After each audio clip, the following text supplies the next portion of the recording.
Alrighty. Hello and welcome everyone to this week's episode of the Pocket Dragon Pub. We are playing a sci-fi game called Euphorium, Sands of Chaos. This is a prequel to our previous Euphorium game, the mini campaign we played a little over a year ago. And this uses the Espergenesis system. If you're not familiar with this gaming system, it is a system that uses the 5e rule set, but it is set in space. It takes a lot of inspiration from games like Mass Effect and movies like Star Wars, and is just a really, really fun time overall. It's by Alligator Alley Entertainment, and please be sure to check out the system if you haven't given it a shot. I personally love it because it does blend sci-fi and fantasy really nicely. And with that said, welcome to our wonderful table. You may have met them last episode, but we have the wonderful Kristin DiMercurio as Nerix, the salty old assassin. Hi. I can speak English today. And we also have the wonderful Lyn as the enigmatic Edson. Look at that. 2 E's and I got it. Then we also have the cinnamoniest of cinnamon rolls, Bookish, playing Delta, who is the often beset medic of this group. And last but not least, and beloved at the table, are Bex, reprising their role as a Annie DeFranco, but a much younger Annie DeFranco than we got to know in the original Euphorium. And yeah, that brings me to our announcements. Jay, take it away. Khroma Kon is a brand new weekend-long experience for all geek and nerd culture located in the Hilton Baltimore Inner Harbor. Their multifaceted, passionate organizers are doing the work to create a brand new space dedicated to a more modern and inclusive geek culture, becoming the new haven for the area's nerdy artists and creatives. The focus is on bringing together the lovers of cosplay, music, comics, gaming, toys, and much more. The Pocket Dragon Pub can't wait to visit this new beacon for Baltimore's art and nerd community. If you are in the Baltimore area, be sure to purchase your tickets early. To find out more, click on the link in our description box. Also, be sure to check out our newest show, Wheel or Woe, a TTRPG review show. Last month, we reviewed 3 horror games and played our favorite, and this month, we will be reviewing 3 cozy games.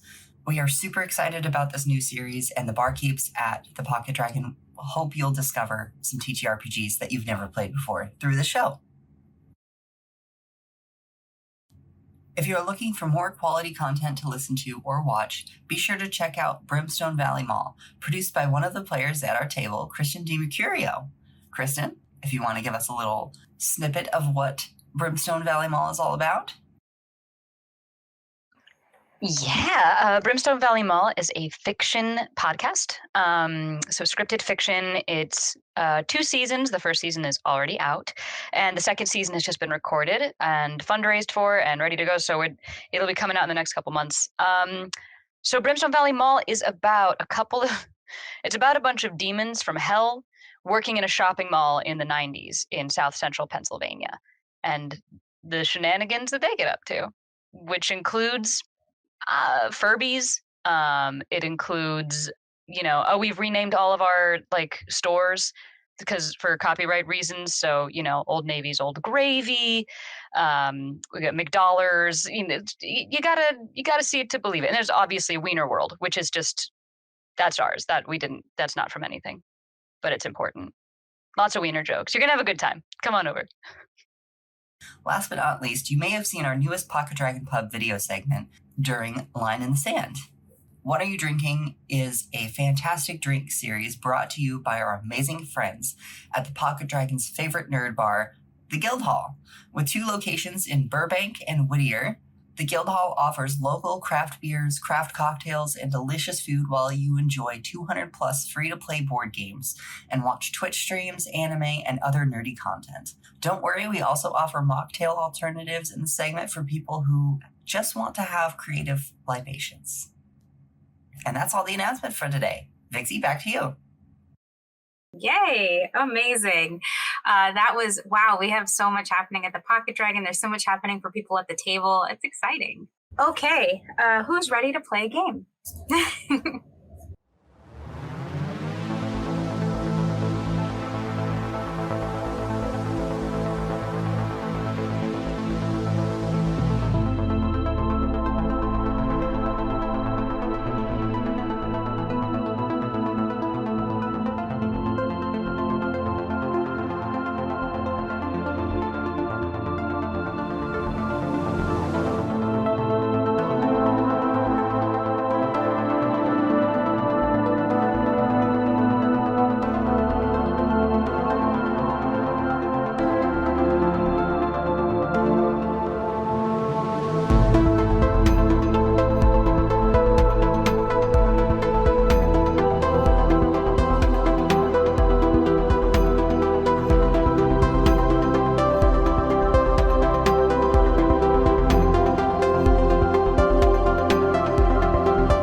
Left the intrepid adventurers, members of the Cymbolis crime syndicate, you had just survived an ambush, and you are now left with the Barkeep Patera that was in the room when this ambush occurred. I believe profuse apologies were had, and pink was offered. So, as you stare up at this huge creature, he looks down at the bag of pink in Nerix's hand. He sniffs a little bit. And then he reaches a large hand towards you, a large clawed hand towards you to accept the bag. Nerix hands it over with a little flourish. The Batera takes the bag from you and sets it next to him, and then glares at Annie. I said I'm sorry. You should know better than to attack your informants. I didn't know that those guys weren't with you. You may understand why we are a bit tense and cautious, all things considered. The Barkeep Patera snorts and then laughs a little bit. I'm not with them, but I had to agree to allow this in order for you to get here. Do you understand what I'm saying? No. Annie, just nod. I love Annie so much. Nerix just like pats Annie on like the hip is probably around it, but like he's hand over mouth. I did say, after all, to the victor go the spoils, and you are the victors. He like rolls his eyes as if Annie should have gotten this like from the get-go. But and he says, and he tells you guys, he says, as he casually begins to open the bag and pull out the pink and examine its quality, he says that House Zarina is well aware that you're chasing them and insisted on my cooperation. Do you understand now?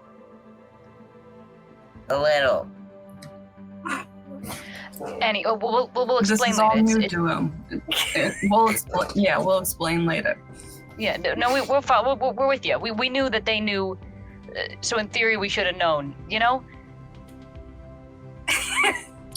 We appreciate your continued cooperation, and of course you have our family's many thanks. And I'm looking at everyone like, why am I the one that...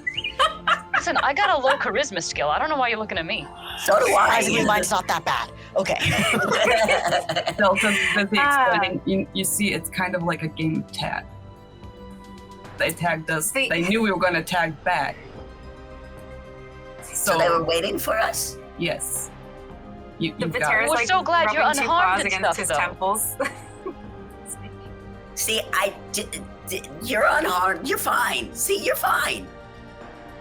Curious looks at you and says, "You know I'm curious, right? Yes. So why do you, he knows do that you now. know anything about me?" See, the axe gave me something to read, but I didn't really want to. Manny. The Vatera raises an eyebrow and just goes, and just gives a sigh and says, "All right, for your sake and everyone else's, I'm not going to speak in riddles today. He motions to the dead bodies all over his walls and floor. He says, "You've taken care of anyone who might want to hear, and I'm sure you could sense any devices." That's true, I can actually do that. And I'll also add my sensory jammer going up as well for all of these Okay. things. So your sensor jammer goes up and nothing is detected. Clearly they were counting on this encounter to be like the one that made you guys turn back, or, you know, turned you to ash as you are, as it were. He says, "I assume you're here for a reason." We're looking for Cattleya, which I'm assuming you know where they have taken her. Specifically, we know that you have information about the weapons storehouse that they have here in Toulouse.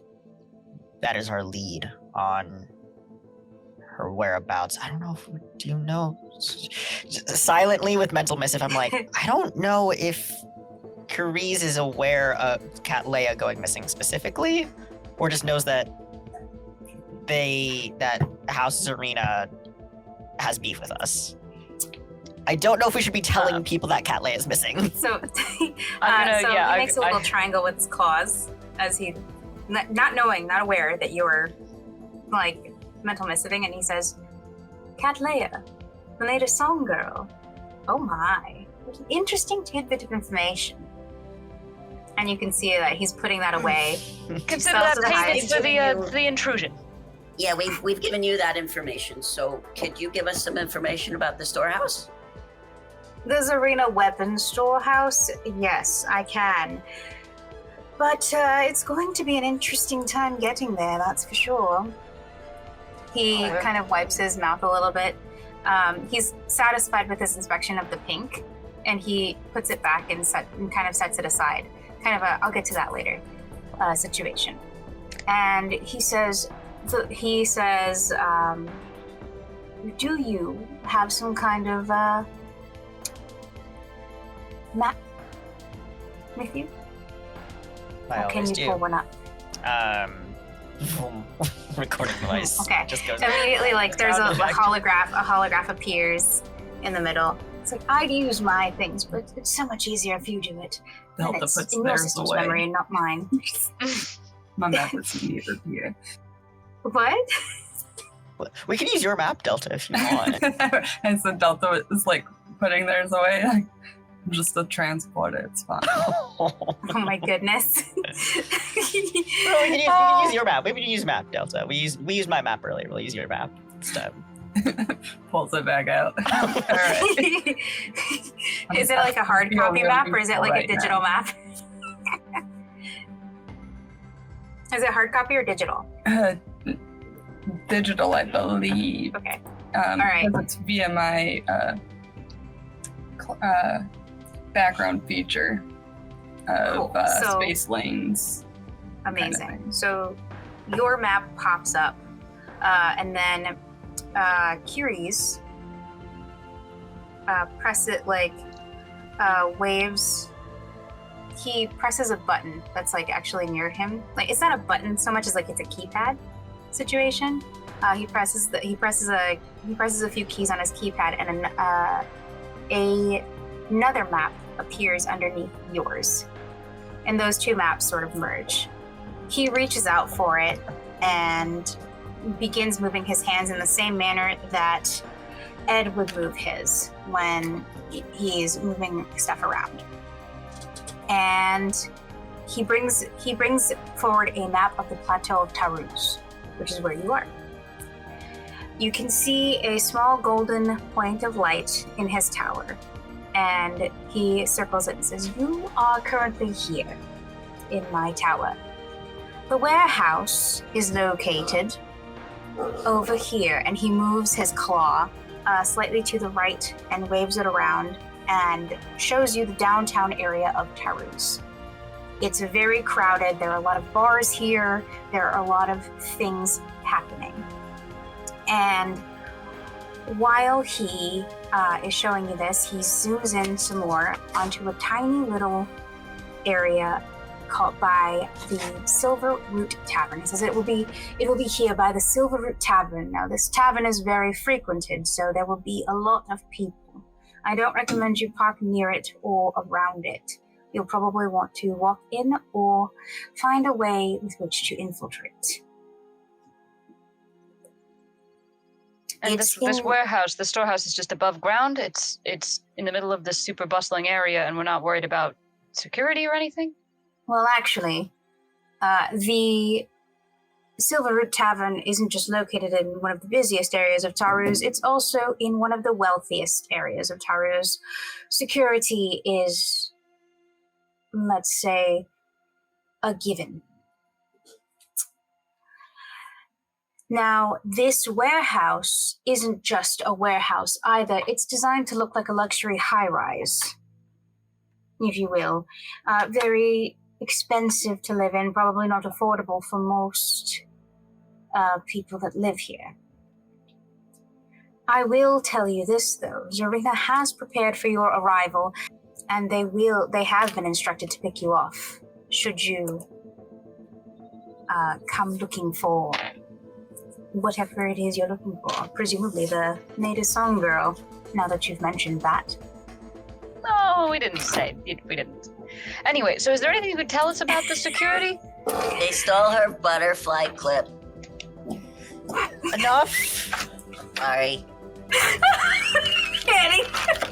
Oh my god, I can't decide which one is more chaos, you or the cat, because he keeps trying to get back here, and I'm done with him. I'm done. Oh, he's so cute though. He's trying so hard. He's like, look at me, I'm adorable, but also, what the hell? Look at that little criminal. Yes. Little criminal. Smooth criminal. Little Anyway. criminal. Alrighty. So, and he says, he kind of zeroes in on the high rise and all of that and says, Zarina's fairly confident that you either won't find the high rise or won't be able to infiltrate. Your best bet is going to be to stealth your way in, as it were. If they see you coming, they will annihilate you on sight. I have it on good authority. He kind of circles back. He kind of closes the map and kind of pushes it back towards you, Delta, because that map has now been saved to your map, so it is in your data, basically. Mm-hmm. Nice. Yes. So, and he says, I have it on good authority that they intend to move whatever it is they have in that warehouse within the day. So if you're going to get there, you're going to need to get there quickly. They have a few guards, I know that, but I don't know the full extent of how much security they have around the warehouse. I don't know if they have any kind, I assume they would have some kind of cybernetic security as well. All right, that's all good information to have. Thank you. Well, if Thank that's the you. case, can we offer again our condolences on the stunning thing? Sorry. But the axe sends his best. I will have words with the axe with regards to our future interactions.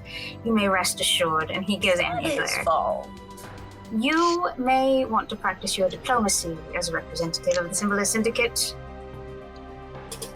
You're lucky I knew who you were, Anakin DeFranco. But then again, I wouldn't be very good at my job if I didn't.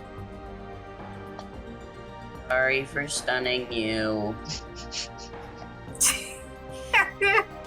Oh my god. Say thank you, Annie. Say thank you, Annie. Annie. No, oh, all right. Okay, we're leaving. Come on, kids, let's go. Please, you have things to do. I have cleaning to do. Bleach, space bleach. Gets it right out. Don't worry about it. Delta I don't think you uses can a bleach little marble. bit Does that make it I think you can't bleach marble. Delta Yeah, but- uses prestidigitation. Oh, okay. Nice. Or that works too.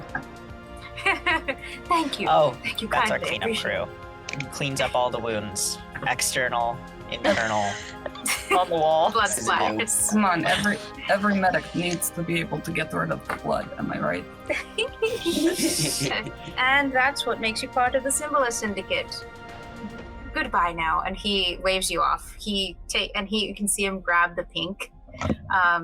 And he actually, most people, you're used to it being rolled up and smoked. He actually throws it into a brazier that's just behind the like this raised dais with these silk pillows that he's on. And it begins to fill the room with a sort of floral scented smoke. And when it's burned Just this way, it's full hotboxing. yeah, when it's burned this way, it actually becomes more like an incense. So the smell is a bit more spread out, and it's a lot fainter, softer, and less overwhelming than when it's smoked in a more concentrated way. So I would say. So it's very similar smells to much other better. spiritual herbs. It's a sort of ayahuasca, and some mushrooms that can cause death when taken too much of. Stares at Annie. And he, This smells much better than it does when Axe smokes it. oh my gosh. So he can't hear you because you guys are I'm assuming you're walking back towards where your driver is. Yep. So all right. So it sounds like we should be dropped off at an external point of this neighborhood, so to speak. Do we The have question is, how close do we want to get? cloaking on the car? The car Bet looks like your a ass very you do. yeah, of course it does, but the car also looks like a very expensive vehicle. It's not gonna feel out of place Mhm. in this particular district unless you guys want to conceal yourselves and not let anybody know that you're coming at all. I don't think anyone should know. Yeah, we might need to go outside the gated community and walk ourselves in. Now, this is more of like a out of character question. Would anybody in this area be able to recognize us by sight? Is that something we're worried about? Yes. The only person that anybody would recognize would be Annie, because Great. Annie's Annie. Everybody else, unless you're wearing the heraldry of the Cymbolis Syndicate, which would mean you're attending syndicate business and be very bad, they're not going to recognize who you are. Great. Well, in that case, I've got a disguise kit, and Annie, I think we gotta do something about this whole thing. I think Can you it's make time my for hair one. green? Gestures that whole person. Entire All of this. I mean, I also have a very nice dress that I recently bought, but that doesn't have to be part of it. I don't know. I could wear a dress. I could look cute in a dress. That dress is for a 4-foot-tall old lady. It could be listen, on you it would look It's a like meal a dress. sundress, a little cocktail dress. But it's fine. It's fine. I don't want you to get any stains on it or anything. I'm saving it for your birthday. So, I would like to, while we are driving to the location, sort of sit in the back of our little limo and give Annie a makeover. What should we have Annie look like? Is there anything what's the Is least? this Annie's anime girl transformation? It's more of a makeover montage, a la 90s sitcom. All I picture is like, Yes. Annie, I need you to stay still. Annie, stop. Like, Hang on. you know, the I'm like doing the happy under the little eye kind of thing. God, yeah. Delta would also shift their form. Okay. Yeah. Annie, I think we just make you look very like average run-of-the-mill person. Just a different person. Nothing too exciting because we don't want to draw attention. Yeah. Cool. How long is the trip over to like essentially like outside the gated community that is this neighborhood? I'm assuming it's like the gated. So, yeah, it's got to be a gated community as well. No, the wealthy district from Tarus, because Tarus is actually fairly large. It's a couple of hours away, but your driver seems to know all the back roads, so it's only going to take you about an hour. You have an hour to prepare as needed to find this place. The way the wealthy district is structured, he could park you just outside of the district, and you can walk in. You can cloak the vehicle like you were talking about, and you can drive in, but you will be subjected. It's the wealthy district, so there's scanners and things, so your cloaking might not go the way you think it goes. Because wealthy district, so they have a lot of stuff. Yeah. But yeah. So. I think. Well, one, does this count as a short rest? I want my spell spot. Yes, I just saw that from my other short resty person. I will count it as a short rest for Wonderful. you guys. That's fine. Yay! Thank you. Yay. Welcome. While they're doing their makeover montage, that's an absolute. We'll call it 2 hours so that I can stay consistent and not Yes. get further yelled at for being an overly generous DM. While this makeover montage is happening that Edson absolutely is not participating in, I am jacked into the mainframe with my with my own like sim unit and stuff. I want to get, I guess, there are two things which might be kind of hard to do in 2 hours actually. So Let's see. your discretion on which I get to do, presumably. Okay.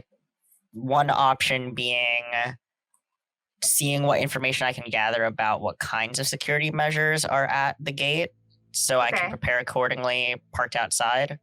Or two, adjusting our cloaking capabilities in the vehicle to avoid as many cloaking measures as I can think of.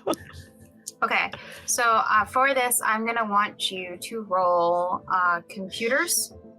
Excellent. 18. Okay, cool. So and the other thing I wanted to roll, I wanted to roll second thing, investigation. Investigation. On my plus 8s, that is an 18. I rolled 2 10s. Great. So you have an 18 and an 18, right? Double 18s? Double 18s. Okay, great. So with an investigation, with that kind of investigation check, you're able to find the information you're looking for fairly easily. With the successful computers checks, you understand what you find fairly easily. So what you find out is that the wealthy district is very, very well secured, and the way that they do it without making it an eyesore is with cybernetic security. Okay. Essentially, they have their own private SIM network that is not linked to the main SIM network that the security runs on. And the way this network is set up, it basically keeps people who are trying to hack in out. It's basically like the equivalent of a gated community in the sense that it's gated, but like virtually. So it's a virtually gated community. There are no walls around the district. There's no like physical things keeping you out, but there is lots of surveillance. There is this virtual wall that you cannot, you can't go beyond. Like if you're trying to hack someone and they live in the wealthy district, you're going to encounter lots of difficulty, I see. It's not Esper based, it's just cybernetics. It's primarily cybernetics. There's not that many Espers to begin with in the Carabiner, so a lot of these systems are just, this is what we have and this is what we're working with. Is the individual SIM network that it runs on hackable? That remains to be seen. It'd probably be very difficult. Yeah, in a very general sense, it is very difficult, and it would take quite a bit of time. This was deliberately set up to keep people out, so with that intent. So it was probably done by what's called a white hat hacker, who spent a lot of time figuring out the security flaws and then resolving them. But so does Edson. Oh, I'm a black hat. I exploit them. Yeah. Yes. And hold on one moment, please. I actually need my talent. That's called black hat. Real quick. Oh my god, amazing! I might save this for later though, because we just have to get it and just the area. Into the area. I mean, the thing that you do notice is that there are specialized like motion sensitive things and heat sensitive things. So cloaking devices have to be very specific in order to get past like the layers of security that they have against that. Obviously, the wealthy people live there. They don't. And as you know, there's a pervasive rumor that in Kazan there is a level of trafficking that occurs. So there is guards against that. Yeah. So I think in this area.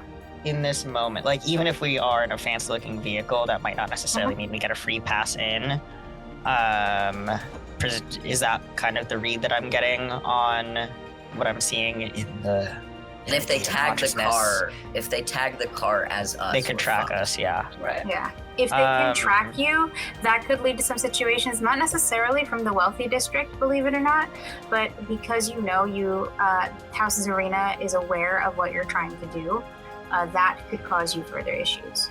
Yeah, cool. Because you don't know who they've allied with and who they haven't. I feel like we should park out generally outside and just like walk in. Yeah.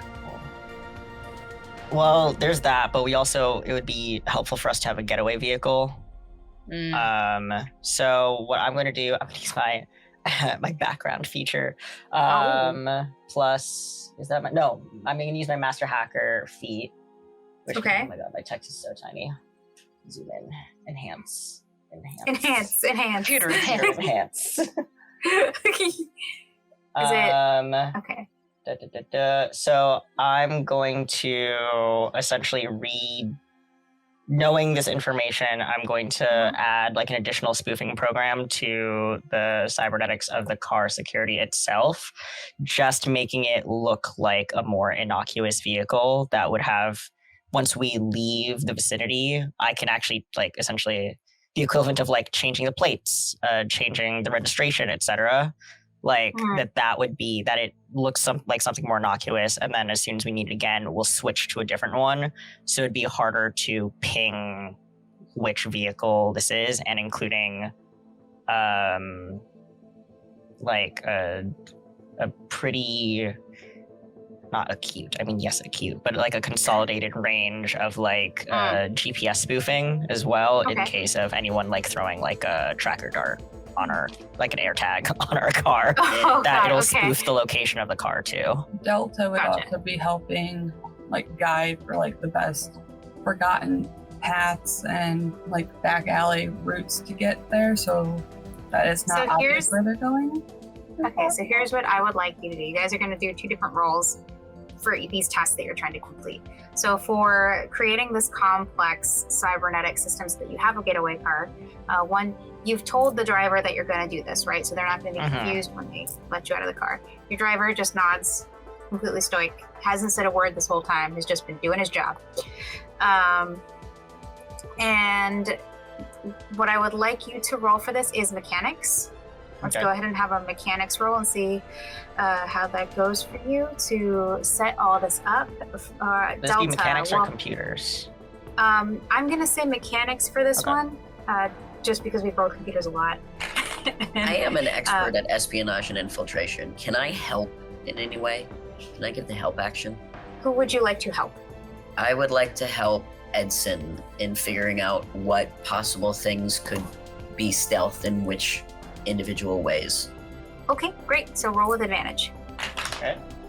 All right, then that will be a 17. My mechanics is not as high as my computers. Amazing. So you are able to set that up no problem with Annie's help, who is Annie, who is surprisingly helpful. Your eyeliner is a little crooked, but thank you. Yes, and it was a bumpy ride. Delta, are you programming the GPS or are you speaking to the driver directly? Are you backseat driving?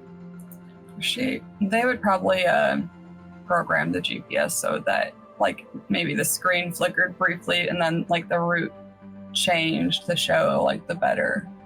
Okay, I want you to roll computers this time. Because you're not setting you're programming, but yeah. 15. Okay, great. So you are able to create a rough route. You know, it's not perfect, but it will get you there in a non-stealthy way. So since you guys are trying to kind of stealth your way into the wealthy district, I will let you roll stealth checks at advantage with these two things in place. So group stealth check. Natural 20. At advantage. Natural 20. Annie Plus can't 10. be seen. Don't perceive Annie. Mine's a 27. Again, Nerix also don't perceive. Okay, great. Can I utilize some of my 16. natural 20 to cover for Delta? Hold on. What was the last one? The 16? 16, yes. Okay, yeah. No, Delta's little thing on top, the rig, is the only thing you can't manage to cloak with your careful programming. But fortunately for you, everything else works great, so it's not something that's conspicuous, super conspicuous anyway. So you just have a little... It looks like we went mountain biking. Yeah, a little mountain bike situation happening there. That's really funny. But yeah, that's it. That's the only thing you can't cover. You're able to enter the wealthy area of Taruz without incident. No one points it out, nothing, none of that. And the driver pulls in to a spot not right at, but like near the Silver Root Tavern. And we're talking like a couple stores down. We're not talking like, he's just not putting you right in front of it. Okay. So. And we know which skyscraper we're going to based off our map. Yes, yeah? It's around the corner from the Silver Root. Okay. Let's see. Would it be possible to, and maybe this is more like of an in-character thing, like a discussion of what we're gonna do. Like, okay, so I feel like we should get somewhere like across the street, down the block, take a look at the buildings, see what kind of security they got on the outside. Can we do Edson, can we do some kind of a scan to see if they got cameras or something on the outside? I think I just need to be able to find some kind of essentially internet port to try and figure out the holes in their system. I don't have access remotely through my own gear, but if I can get gear on the system, I think I can try and work my way in. Okay. I'm really sneaky. I'm good at sneaking, so I can sneak you in. We can sneak you in. We could potentially get you into a. If we know where in the building we're supposed to be bringing your equipment, we can do that. It doesn't need to be. I don't think it necessarily needs to be the warehouse specifically. I just need something on this network. This whole community is on the same network, right? Oh, so we could go to the tavern. They're all. It's on its own internal network. Yeah, it was the equivalent of space Starbucks. Space Starbucks. Well, actually, I was going to. I didn't want to give it to you because I felt like it would be a little too on the nose. So roll. Anyone who would like can roll either perception or investigation. Investigation. Whoo. 26. 19. Okay. Oh, 13. So, okay. Edson and Annie, both of you look up at the same time and see the sign on the Silver Root Tavern that says free Wi-Fi. Holographically projected on into the space. Well, that's awfully kind of Blade Runner style. That's awfully convenient. Oh, this is perfect. I mean, like, I could use a tea anyway. Let's go in and we'll order something, and you hack it. Do you want anything? I can go up to. I can. Do you think cover I have this like brown. matcha? You want a matcha? Great. Yeah. Okay. Matcha. And you want like a milk? Yeah. Okay, great. Chocolate, please. Okay, chocolate. Oh my god. But, Delta, you what do you want? What's good? Iced coffee it is. All right. So Nerix is gonna go up to the I don't know, counter, register, whatever, and order a bunch of drinks. The bartender looks at you for a moment and was like, you know, this is a tavern, right? We do craft beer and wine. Oh. I mean, I can do the chocolate milk. That I can do, but everything else is a little out of our league. You do. All right, in that you case, got we'll craft get- cocktails, we'll get but 3 not beers matcha. and the chocolate milk. 3 beers and the chocolate milk. Yeah, that'll do it. I was gonna say we could have a craft matcha cocktail, huh? She just comes out with like the cocktail equivalents of all of that. But no, instead she. You should add that to the menu. I think it'd be really good. Are you with Nerix right now? Yeah, Are you even going No, here? I just kind of say it from behind. The barkeep like looks around for a minute. It's like, I'm gonna get you 3 beers and a chocolate milk, and then you're gonna go, right? Oh yeah, for sure. How much will that run? That'll run you about you can see like she's doing math quickly, and 10 cubal. Great. Only There like you a go. cubal So for the I chocolate put milk. 10. I put 11 across the table. Little tip. Oh, okay, great. She takes the flat discs because you pay cash here because you can't trace cash. You know, and puts them behind the counter and brings you your drinks. Great. So I come back to everybody and be like, all right, so here's your matcha, it's a beer. Here is your iced coffee, it's a beer. Here's my tea, it's a beer. And here's your chocolate milk. It's chocolate milk. Delta pays no mind and amazing. just takes a Vixie. Tastes like shit. I have like 9 different kinds of like data pads and simulations and everything. Truly, Oh my my God. equipment is like, here's like a million different pieces of technology. I mean, I have like a backpack on that kind of on first glance looks like a regular backpack, but it's actually like its own computer Mhm. on the inside. So I have that out. I have like what looks to be a regular data pad out, so it doesn't look particularly suspicious. They'll pull out their own personal computer just to sit next to you, like, you know, they'll never. We're working on our screenplay. Yeah. We're fine. Yeah. Yes, that's what it is. Well, Playing the video writers games come. on their portable media device. It's like, And then what I'm going to do here, they have free Wi-Fi. Is there a password? Yes, the password is cash. Believe it or not, it's the dumbest password ever. Classic. They really don't care about their They really, about their password. they really, man. True. I won't At look that rate, at. why even have a password? Yeah. You know what I mean? They- Exactly. Clearly, this was someone who set up Wi-Fi to get more people into the tavern and really doesn't care how much of the Wi-Fi they use. Oh. So. Yes. Okay. I said a lot of For us. feelings on this, but just like it's fine. I It's just fine. foresee them like they got tired of people asking about the free Wi-Fi, and so they just fuck it. Just Yeah. Basically, that's kind of the I attitude think there. I think what it was is someone would be like, "Hey, what's the Wi-Fi password?" Cash, and they're like, "Oh," and they give them some money to do it. It's like, no, Yeah. the password's cash. Yeah. I'll take that. But I will Thank take you. that. The password's yeah, cash. but thanks for the tip. Just Yeah. the best way to just get paid and give free Wi-Fi. Mhm, mhm. But anyway, so there you go. Anyway, now that I'm on the network, oh boy, there's so many things here. I'm going to hack. Hack. Roll a hack. Right? I'm going to use my master hacker ability advantage on computers checks made to break through the security of any computer system or access the functions of a foreign system. Okie That's dokie. my All right. So you that I are have. going to hack.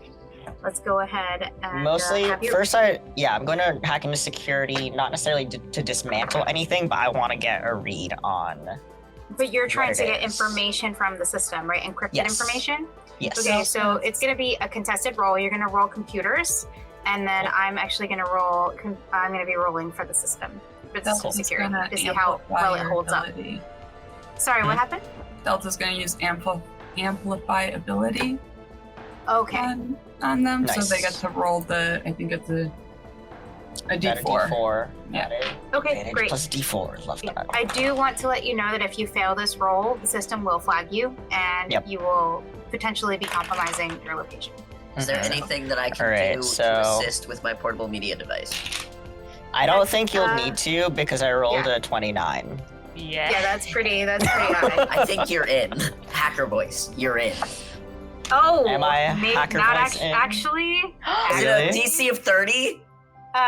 Well, the system rolled a natural 20, so yeah, you. I'm gonna say it's not that high of a DC. It wasn't a stupid high DC, but it was like 25 because this is a pretty advanced system. You rolled high enough to get in, but the system tags you about 5 minutes into your hack. So whatever you can get in 5 minutes. All right, 5 minutes. And then once I know that I've been flagged, I'll run my spoofing program on it to send that straight to someone else's PMD. Whoever else is in this place who is on their Wi-Fi network, I send it to their computer instead. Good. The poor there's like a group of girls that are all having like a girls' night out, and you can tell it's somebody's birthday. Birthday girls get an unexpected gift. There it goes. Their It's their data pad just pings randomly, like, you know. And they ignore it find because it looks like themselves spam, whatever. Yes, exactly. It's fine. You know what? Some people show up. I'm just saying. Yeah, But anyway. so 5 minutes of information. So in the 5 minutes of information, what were you looking for specifically? I wanted to know the laundry list was evidence of Cat Leia, or some special cargo or something that is often tagged like that, and like what the internal security measures are inside. And maybe also a list of entrances as well. Oh yeah, entrances, exits. So you were able to get the blueprints for the high-rise pretty easily. Those are pretty easily available to you. As far as any evidence of special cargo or Cat Leia, all of that information is heavily encrypted, and there wasn't enough time in 5 minutes for you to get it. But you do know that there's at least that with the high rise itself, there's several security checkpoints. It's set up to only have one way in and one way out. So there are no other exits in it. The windows that they have are holograms. They don't actually exist. And essentially what you're looking at is it's more of a high security prison than a high rise. I see. But it's filled with, but it's used as a warehouse. It's not necessarily used to house prisoners. It's just used to secure cargo. When you say one way in and one way out, does that mean two doors? One's in, one's out, or one door? No, one door. There is only one door. There's only one door, Neo.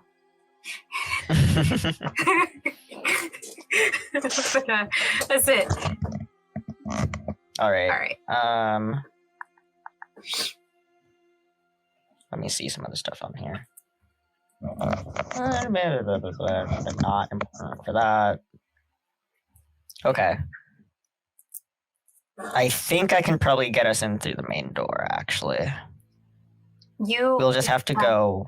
Okay. Are there physical guards or just electronic? You see that there are no physical guards in front of the door. Annie, do me a favor and roll lore. Because you would know this. Nerix, you can help. Actually, because you might also have some background on this. It's at 18. 18 for Nerix, and what? 23. 23. Okay, so great. Between the two of you, when Edson says that you remember something that you both remember something at the same time about House Zarina. House Zarina doesn't put their guards in front of doors.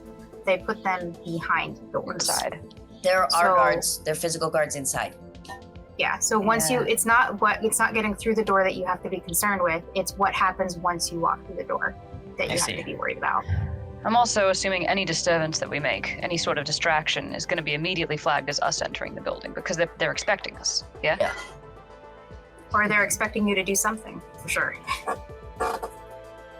And yeah, there's only the blueprints didn't show like a sewer system that we can crawl through or stuff like that. The- It's just one. Air So vents. the blueprints that you have shows that there is a sewer system and air vents, but all of them, the way that it's set up, there's no clear way in I see. necessarily. There's a lot of grates, there's a lot of filters, there's a lot of technical things that are in the way of any clear path Mm-hmm. inside going through that way. You know, Alright, so if you are the only other real entry point, if you are looking hard at these blueprints, is actually on the roof. There's a single air vent that leads to the outside. So here's what I'm thinking. If they know anything that happens out of the ordinary today, they're going to assume it's us. So let's use that to our advantage. Yeah, well, we can make a distraction on some part of the building that we're not going to be in. And they'll still be looking for us there as long as we can conceal where we are. So maybe like 2 distractions or 3, something that's going to have them confused and spread apart so that then they won't necessarily know which one is us. They'll know one of them is, but it might buy us a little time to get away from them. You know what I'm saying? Or we try to go to the roof. I'm open to whatever. How high up is the roof? It's a high rise, right? It's a high rise, so you're looking at about 10 stories. How much rope we got? I personally do not know how to get up that high.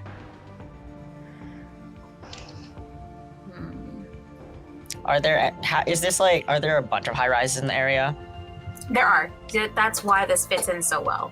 There's Got a it. lot of there's a lot of high rises. There's a lot of hotels. A lot of different things to that effect. They're all very tall. Can we get to the top of the high rise next door and then get onto the roof? Jump over? That could work. I mean, are we all small enough to fit in the vents? I mean, I know I am, but Annie, you're like 18,000 feet tall. Compared to you, yeah. Sorry. Is there a high rise next door to the warehouse, or is it on its own singular block? You know what? I'm gonna roll about it. I'm not sure. Luck check. Is there a hotel check, next to the yeah. high rise? Are you protected by the power of God in anime? Let's find out. Oh, that's a natural 1. Oh, so we don't have there God is or not. anime on our side. No, Neither. apparently. You were abandoned by both. They were like, nah, no high rise for you. It's not going to be easy. Well, here's something we Yeah, do have. So it's We probably each on its have own block. Yeah. we each have a gravitic grenade. Yeah? Yeah. We could set off all 4 at once in different places, and then work our way in from there. I'm cool with that. It's loud. It's not conspicuous that they would know it's us, but it's a Sounds way in. fun. Because I do think, we get in the front doors, like, yeah, I can kill the guards, but they're gonna know. They'll know exactly where we are. So how about 1 at the front door, 1 at... There's only 1 door. Never mind. Yeah, there's only one door. Wait. Do you think these One at the grenades are the grenades like strong enough that they would break the building in any way? Or the windows So- aren't real. Gravitic, there's no windows. Yes, the windows are not real, so it would not necessarily break any windows. Theoretically speaking, let me check something because I have to check a little something here. Okay.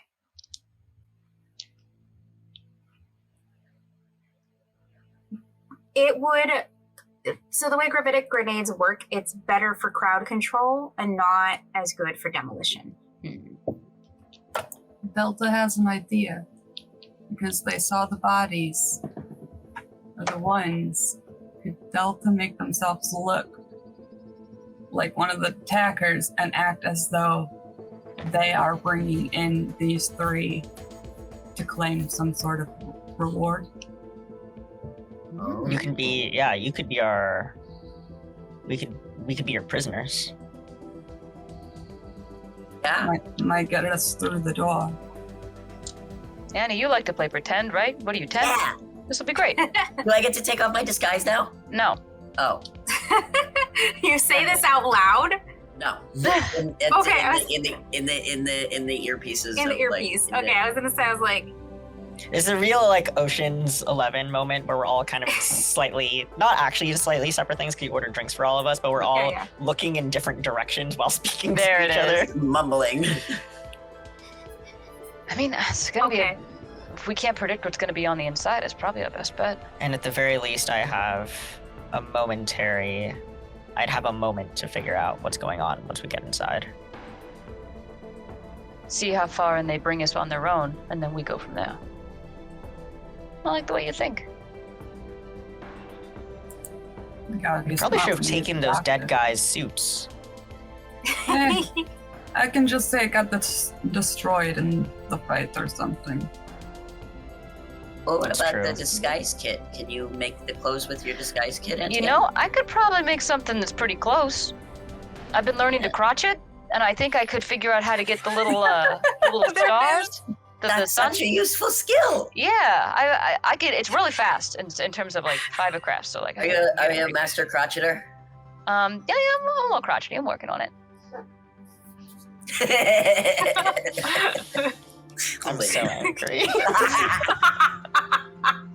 I'm trying really hard as the DM not to like say anything.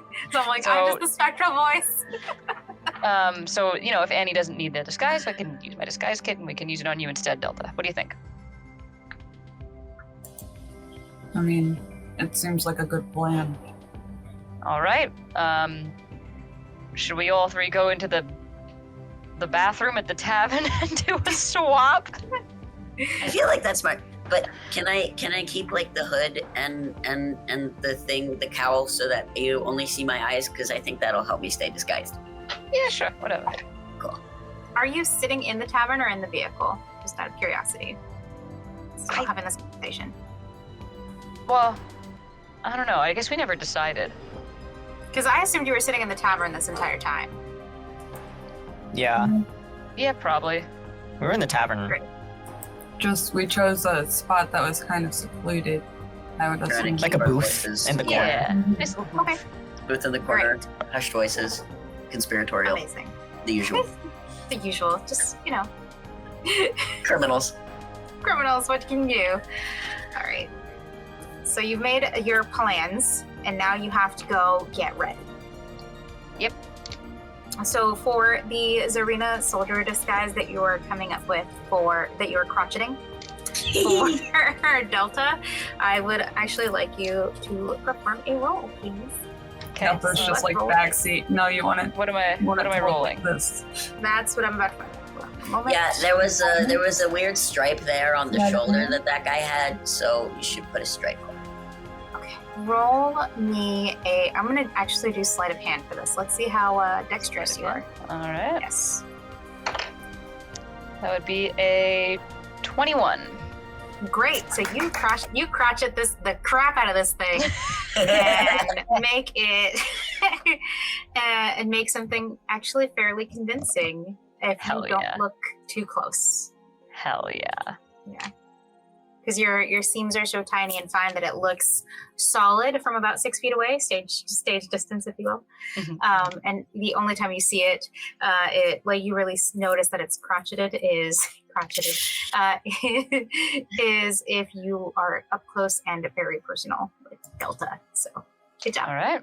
What would you say the height for most of the enemies were? I would say they ranged from between 5'3" to about 6 foot even. If I remember correctly, anybody you've seen, you can copy exactly. Mhm. Yeah. For shapeshifter, yes. Even changelings such as myself can alter my size and everything. Mhm. So Delta would like shake, and then the form would change into the one that looked like the head in charge one. Whichever one looked like the leader. Okay. Yeah. They all seem the same except for but we'll say it's the guy that Edson took out, the last guy that went down, that was trying to engage Edson in a duel. So anyway. So it's that guy. You look very stately and official. and this is in the bathroom of the tavern, please, right? Yeah. Yeah. In We front of said, everybody? we said Okay. we'd go to the restroom, make sure no one's Okay, great. obviously I in there. feel like we could have done this in the car. It probably would have been smart. Well, the good news is Cars it's like an Ermir all-gender restroom, Backraci. so it doesn't matter. But oof. It's just 4 people walk in and none of them really walk out. I don't really know. I mean, it's up to you. I will allow you guys to make a decision if you want to do this in the tavern bathroom, or if you you prefer to do this in the car. We should probably go to the car. We should probably go back to the car, Okay. realistically. So we'll retcon that, and we'll say you guys were doing this process in the car. While you're in the car, Edson, this is you notice this because you're not actively engaged in the process of disguising yourself. You hear the click from the front seat, and you see the driver's arms moving. You will have to roll a perception to see exactly what he's doing. Perception. Oh god, I gotta scroll because I use computer enhanced too far.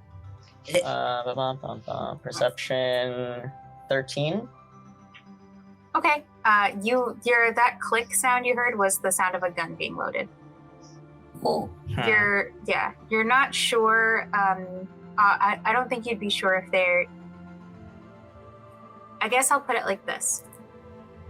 You don't know who's under the hood, under that helmet, but for someone to bypass your notice would be an incredible feat.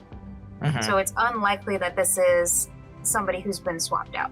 At least in this moment. You can roll an investigation to further determine that. Yeah, to, like, I would kinda do confirm that. Okay. This doesn't seem like standard protocol, but I will roll an investigation about it. That's a 21. 21. Okay. There's something about the build of the driver that seems familiar. Seems familiar. Mm-hmm. The stuff, any of the stuff that the driver is wearing or anything, is there anything electronic on them? They are wearing, well, what they're wearing is all black. The only electronic thing they have on them happens to be a watch. It looks very expensive. And it's electronic? Mhm. We only do digital here. We don't do analog unless it's absolutely necessary. You don't want to get Sci-fi. hacked. Right. It's a sci-fi, man. Come on. I don't like this. This feels bad to me.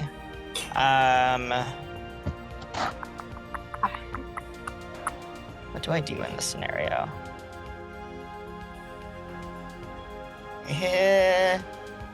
In this scenario, I send a mental missive to Nerix specifically and just say, I don't know about this guy. Just hold for a moment. And this is such a weird thing. Nerix is in the process of like pulling a shirt over Annie's head. Like, I mean, like, Hey, I'm still stuck in here. Is it a standard watch? it's Standard looking watch? It doesn't look standard. It looks like the kind of watches that you see in ads that are like $3K or more in Earth money, if you will. I'm going to send a message using my Larima, my little tentacles. Oh, you can also respond to me right. too. Oh, that's true. Well, they have the equivalent of mental missile for up to 10 feet. So I'm just going to respond in your head. It's like, you give the signal and I'm on him. I'm trying to see what something weird would be. I'm telling Mom In you this left me moment. in a shirt. Oh my god, how did you even get your elbow like that? I Oh my god. The driver audibly sighs at that. don't know. Do I Audibly recognize the sighs sigh? Can I? Sorry, I'm looking through my You many can roll abilities. perception real about it, quick. Annie. I'm stuck in a shirt. Hold on. Yeah, what can you perceive like that? I don't know, but it's 9 plus 8, 17. Wow. I mean, it's auditory. Like, it's not seeing. Yeah, it's perception. auditory. You're just listening to yeah, it. it's Who's auditory. that? Who gasped like that? The driver does not respond. You just heard the sigh. But it does sound familiar to you, Annie. What Hang kind on. of familiarity? I think Merrick's gonna go, all right, that's enough. And she's gonna take out her auto pistol and hold it to the back of the driver's head. Go, who the fuck is this? And the driver like puts up both hands and says, "You got me, Auntie Anne." What? Why? Wait. Why are you here? Why are you here? Is this Bull? Yes, it is. How'd you even fit in this fucking car? You're so tall. I came as backup. Okay. I just wanted Jesus to know Christ. that you guys had this handled. That's all. You weren't even supposed to know I was here. You could have told. The watch was a giveaway. I thought my sleeve hid that. He kind of like. You're tries to too shove his lanky sleeve for up. this uniform. You Come should be on. more careful. I almost shot you in the back of the head. I'm gonna tell your mother. Please don't tell my mother. For a Already moment, has he that sounds bad very hand much like shaking. Annie. Yeah. Like, This is where you get it from. You're the same. You're cut from the same cloth. that's how you know they're related. Finally Look, gets on I'm the just shirt, here for like, backup. I "Hi, Mom." promise I'll stay in the car the whole time. You'll never even know I was here. Oh yes. I mean, it is nice to have, somebody driving a car. Yes, I I guess. mean, it is nice. Thank you. We The appreciate. car has a sir, gun. The axe. I'm just saying. I could just. Oh, yeah, that's good. That's Did you good. just say the car is a gun? Hold on. Did I hear that No, right? has a gun. This is a giant okay. gun flying around. It's like okay. Well, we're I'm sorry, I don't understand. You have a gun just flying around. Like just. this is sci-fi. It's a Glock. So we got this. Anyway, we're figuring out how to infiltrate. Here's the information that we know so far. We haven't quite located where Catley is yet, but infiltration. I think the easy part will be getting in, the hard part will be getting out. Delta's I gonna can get you out. act like they've got us all. You can get us like out. they're bringing us in. So we'll see how far into the building they take us on their own, and then we'll go from there. Bull says he can get us out, so I believe him. At the very least, Belle can get us out of the city. But when we're in that tower, I can help you get out of that building too. all right. All right, well, disguise is done. If anything happens to either of you, your mothers are going to kill us. That's true. Yeah, you better live. I want to wear that dress to your party. Okay. Yeah.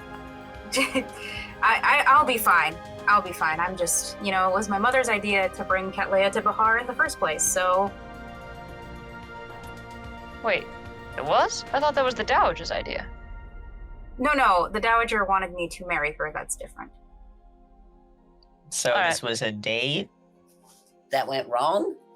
Are we cleaning up after your date messes? if he wasn't wearing a mask, you would be able to see this very tall, very intimidating man, probably blushing 1,000 shades of red, and the voice that comes out of that, that comes out from underneath the helmet, is literally Annie when he's trying to lie.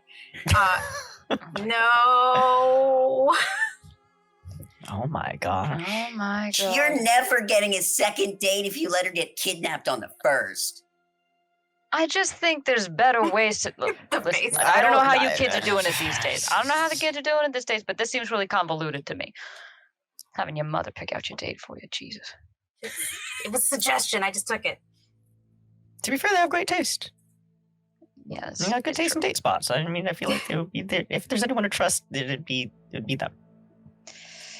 Yeah, you got a point. You All right, Frank, we're you gonna gonna go stick or take what? My love life is not something we need to You're the one who said love life. Oh my god, is that why you're here? You want to see her? I bet you want to see love her. her? You guys should go. You guys should go before I drive away. He like literally is trying to kick you guys out of the car. Are your disguises ready? You guys. Yeah. The disguises have been ready. They've been ready since before I almost shot your head off because you were being an idiot. Prisoner. All right. I was Hide just the preparing watch. in case you guys couldn't, Hide the watch. He takes the watch off and he like throws it in, like The he glove throws it like compartment? aside, like the glove compartment. Yeah, he like throws it in the glove compartment. Like, there, you happy? Yes. No, our security detail doesn't wear any identifying pieces of jewelry. One time. You know this. We've been over this. Derek Paul leans is- over like the front Paul seat. just, He's like, like, also, slumps look at in this front of the picture of wheel. your little brother killing somebody. Look at how good he did. Did you see this? I took this earlier. I sent it to you. I didn't know if you saw it yet. He's got both eyeballs. Look at that. Right on this. Wow, what an accomplishment to make before the age of 15. Good job, Annie. Thank you. I thought No, you'd be proud of that. the weird shit happening on the background. It's just like I'm ignoring that. Wait, he looks at. He's like, but what's that? Is that Anyway, we should It's probably not go in. questions. Let's go. I'm a prisoner. I'm not. This is why I don't do field work. Stay behind. All right, everybody, usually look I do sad. I Look hate like you field got work. caught. Okay, you ready? Sad face. Let's go. Edson looks exactly the same. Just a wisp of a guy. Just a wisp of a guy. I love this. Meanwhile, Delta's like, I'm here. I'm ready. Let's go. Okay, so I think we go towards the building. Yeah. I assume the one that looked like a leader was male presenting. Yes. You can actually. I would say because they were, and I was trying to say this earlier. Those guards all had their faces covered, and they were wearing full body armor.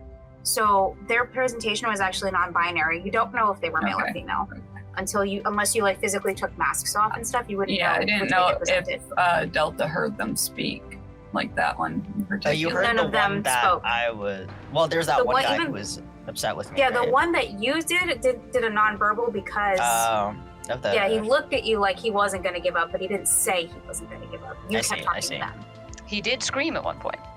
He did. Ooh. Delta would also put on their helm, their mask kind of thing to obscure their own face, Okay. just to kind of keep up that anonymity. It did scream in pain. Does that help? It kind of gives I me mean- the baseline of their pitch. Yeah.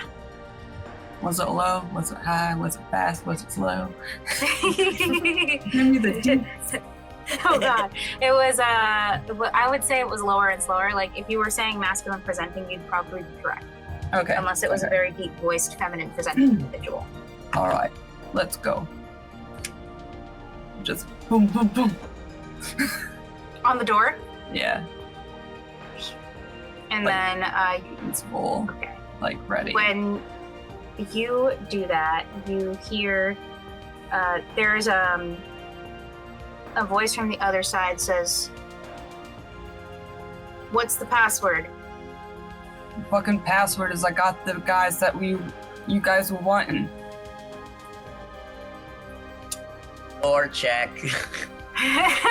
What would the password be? Lore check, yeah. So all right. If you want to see if you know House Zarina's password, that would be Nerix and Annie, since you're the most since you're been here the longest and are most familiar with the politics. You guys can roll lore. And you can either do 19. 2 rolls or get us a 19.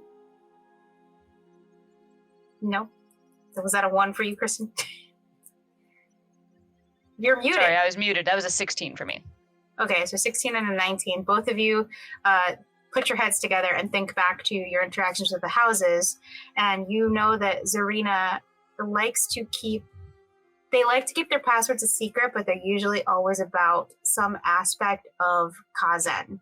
So it's probably something related to the nature of Kazen, like the natural. The mongoose be like flies Oasis, on the exists. west side. Maybe it's sand. Maybe it's sand. That's it. Sandstorm.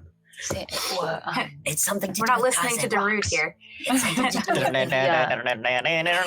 Oasis That's it. something to cave. We do got a with the couple of flora, those. fauna of Kazan. Oasis, like maybe like that.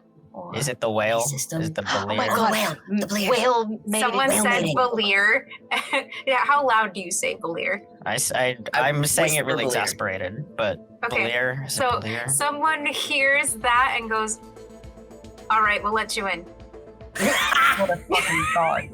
Let's go. It is mating season. They probably change the password seasonally because it's mating season and your birthday. Yes.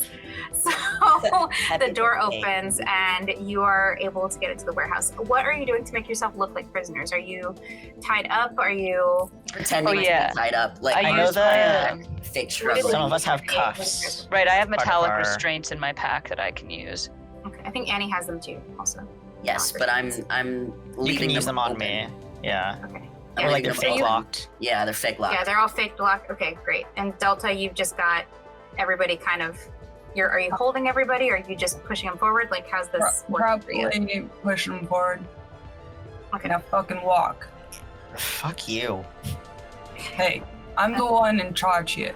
You shut up, you move. Oh, Try to be you so pushy about it.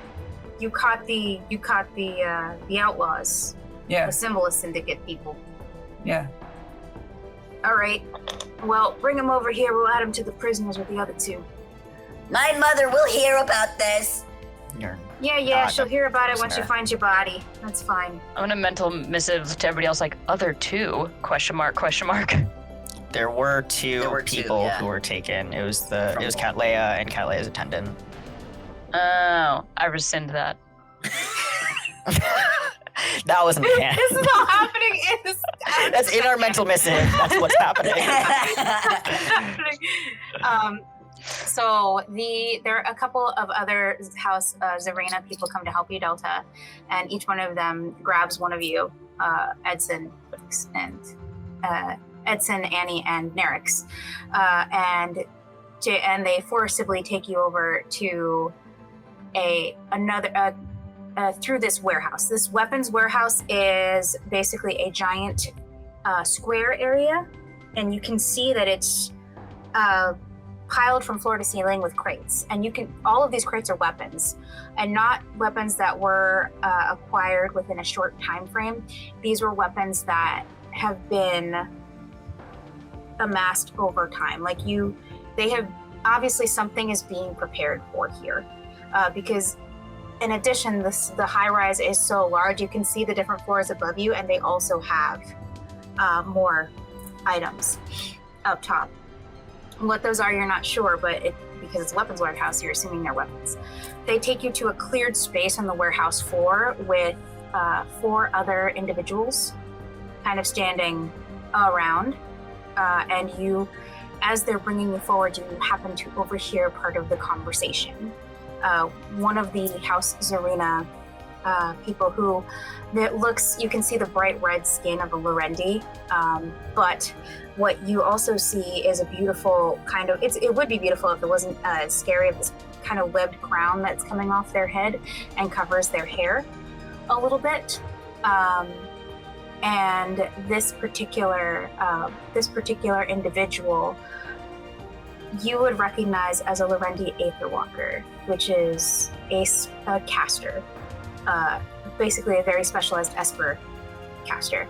And this person is questioning the 2 individuals in front of you.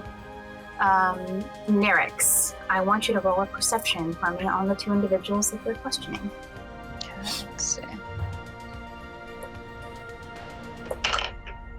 That'd be 17.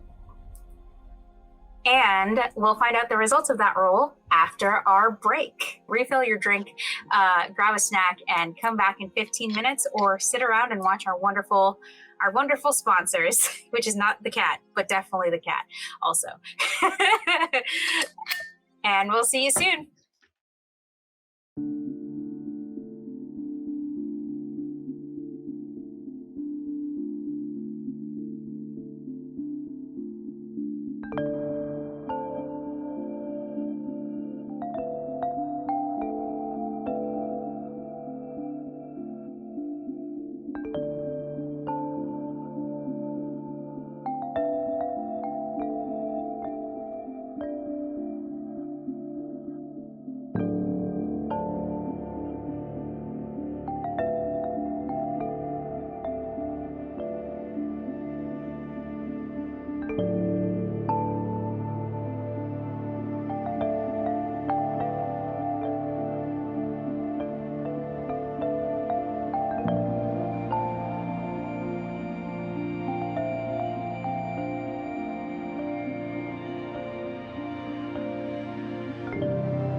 Hi, welcome to Guildhall. My name is Cece, and today we're making one of our signature cocktails, the Mind Flayer.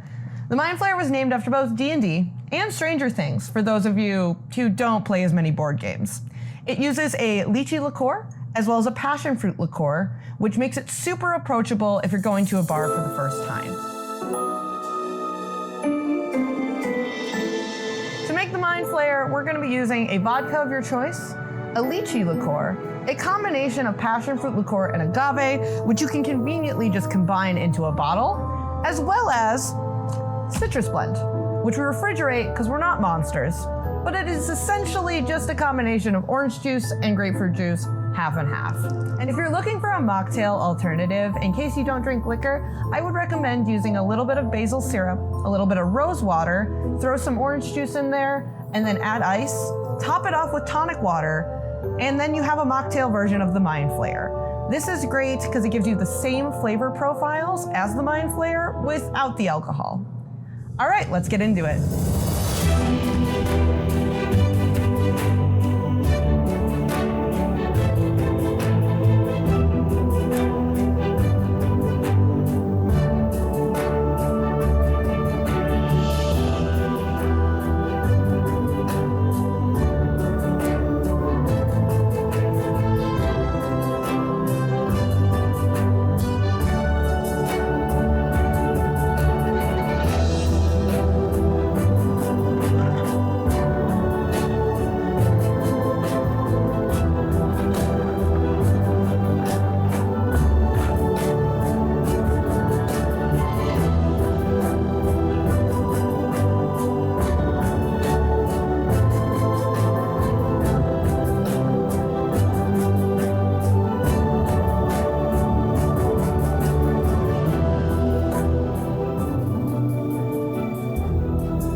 Welcome back, everybody, to this episode of Euphorium Sands of Chaos. This is the second half of our second episode, where our intrepid adventurers have currently infiltrated the Zarina Weapons Warehouse, and they have just come upon an interesting sight.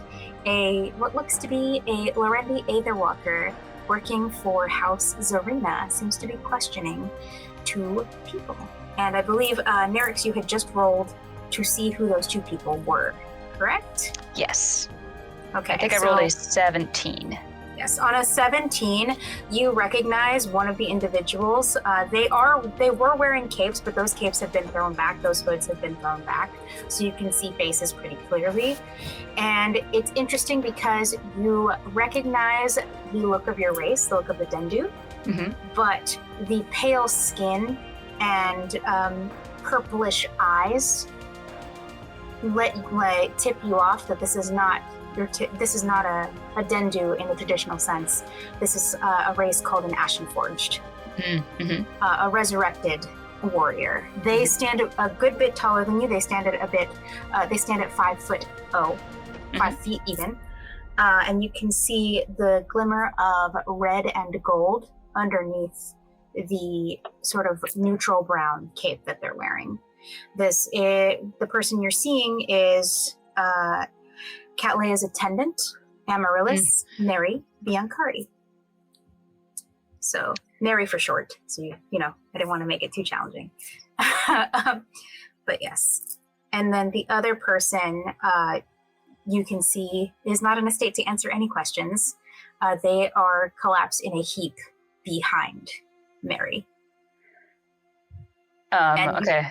I'm going to send out a little signal to my party mentally. And I was like, hey, I'm pretty sure that's Amaryllis. That's Catleia's attendant. So I'm only assuming that the heap behind him might be Catleia. I think we found him.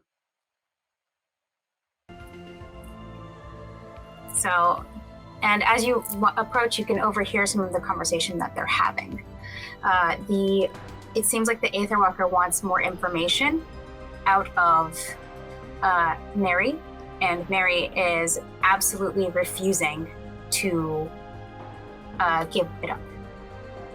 For Mary. So, yeah, they're like, you can see that she's actually tied up hands and feet, but they've like put her in a standing position, so she can't actually fight them. But you can tell by her build that this is someone who was trained to be a warrior. She is not someone who. She's someone who has to be tied up because she would pose a challenge otherwise, right? And can I, as we enter the cage, can I like stumble as if Delta pushes me and fall at the feet of Mary? Sure, yeah. Okay. While I'm down there, can I sleight of hand her leg restraints? You'll have to roll sleight of hand for that. But I would love to roll sleight of hand for that. I want to try to sleight of hand off her leg restraints. Okay. Oh, hell yes. What did you roll? 28. We have had some really strong rolls tonight, man. I love plus it. 10 to sleight of hand. Yeah, plus 10. Okay, yeah, that helps. We gotta love some of these stat bonuses, though.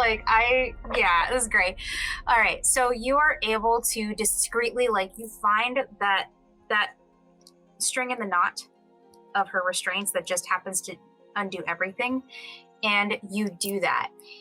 As this is happening, you hear the Aetherwalker talking to her, saying, "Dog of the Dowager, we'll happily send you both home. It's just that we're sick of being under the thumb of Nader Song. So it'll have to be in body bags." And the soldier behind her, you can hear the clip of a pistol as it clicks into place. And they point it at Neri. Mary's legs are free now. I think Nerix is gonna one more message out to people it's showtime, kids. Yeah. And probably I'd love to be able to use because I've got stuff for against people who are surprised. But I think let's try and ambush them as we come into the cage. Yeah, I think we're gonna try to ambush and hopefully do it before the door gets shut behind us. Yeah. Okay. That's so here's okay. how If it this gets is shut, gonna we'll go figure down. it out. Yeah. So here's how it's going to go down. I'm going to let this be your bonus round since you are opting for, you have the element of surprise on your side. This is how it's going to start. So, Annie, you've unbound Mary's legs. One of the soldiers goes to pick you up immediately, not realizing what you've done. The soldier holding the pistol fires at Mary, hoping to hit her. Mary, you can see that she thinks about dodging and then realizes who's behind her, and she ends up taking the shot. Ugh. Yeah. She has to. There's no, because she puts Cat Leia at risk otherwise. But she didn't get shot, and she was able to move enough so that the shot didn't hit her in a lethal area. She falls to the ground next to Cat Leia, but is incapacitated for the time being, at least until someone with healing capabilities can get to her. So that said, that happens, and then this one goes, it's showtime, big O. So what are you guys going to do in this bonus round? What do you have the ability to prep an action, do a thing? Tell me what you're doing. I'm definitely going to get my auto pistol ready. And I'm going to train it on the guard that just shot Amaryllis. Okay, great. So you point a gun at the guard. What's everyone else doing? They're standing close together. The guard and the Ether Walker. I would say about 6 feet distance between each. 6 foot apart. That's annoying because I need them within 5 feet. Just a foot outside of range. I know. Or within 5 feet of the Aether Walker if you wanted to attack her. I'm within 5 feet of Ether Walker. I need them in 5 feet of each other. It's okay. I'll figure it out. I have another stun grenade. If we want and to you also have another kind of grenade. We have our gravitic grenades as well. Gravitic grenade. I don't remember what they do because I didn't remember to look it up. Gravitic grenades control. So hold on one moment. I will get that for you.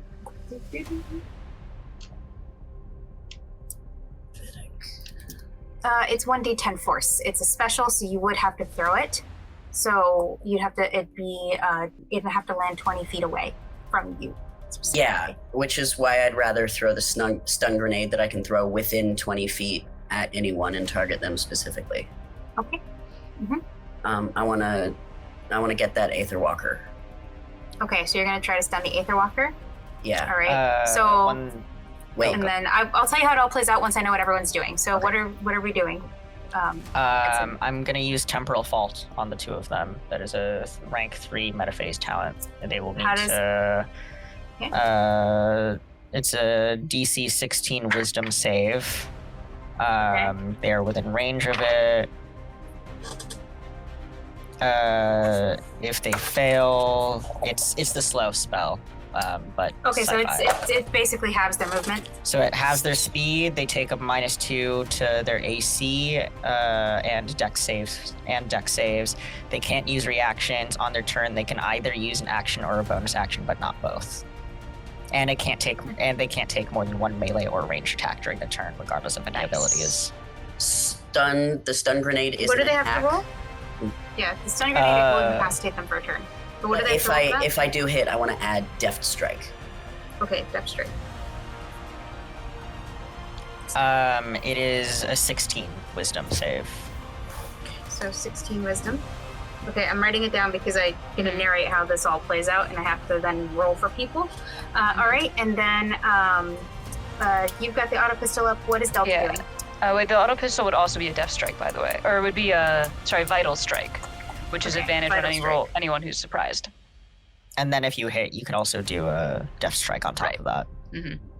Okay. All right. So here's what, and Delta, what are you doing? One second. I got math. Okay, math. Oh no, more math. Excellent. I know, we were all immediately like, it's math time. Let's get nerdy. Delta is gonna tap the unconscious body of the Ashen Forge, and through that tap, do mend, giving them 14 health back. Mend 14 health. And they're just serves you right kind of thing. Still acting like they're on the opposite side. So not giving it away. You're Yeah. Great. So like a fake. So like hit. you're acting like you're hurting them when you're not. Yes. Okay, great. Pretend to kick them So- while they're down, but the kick is healing. Yes. Yeah.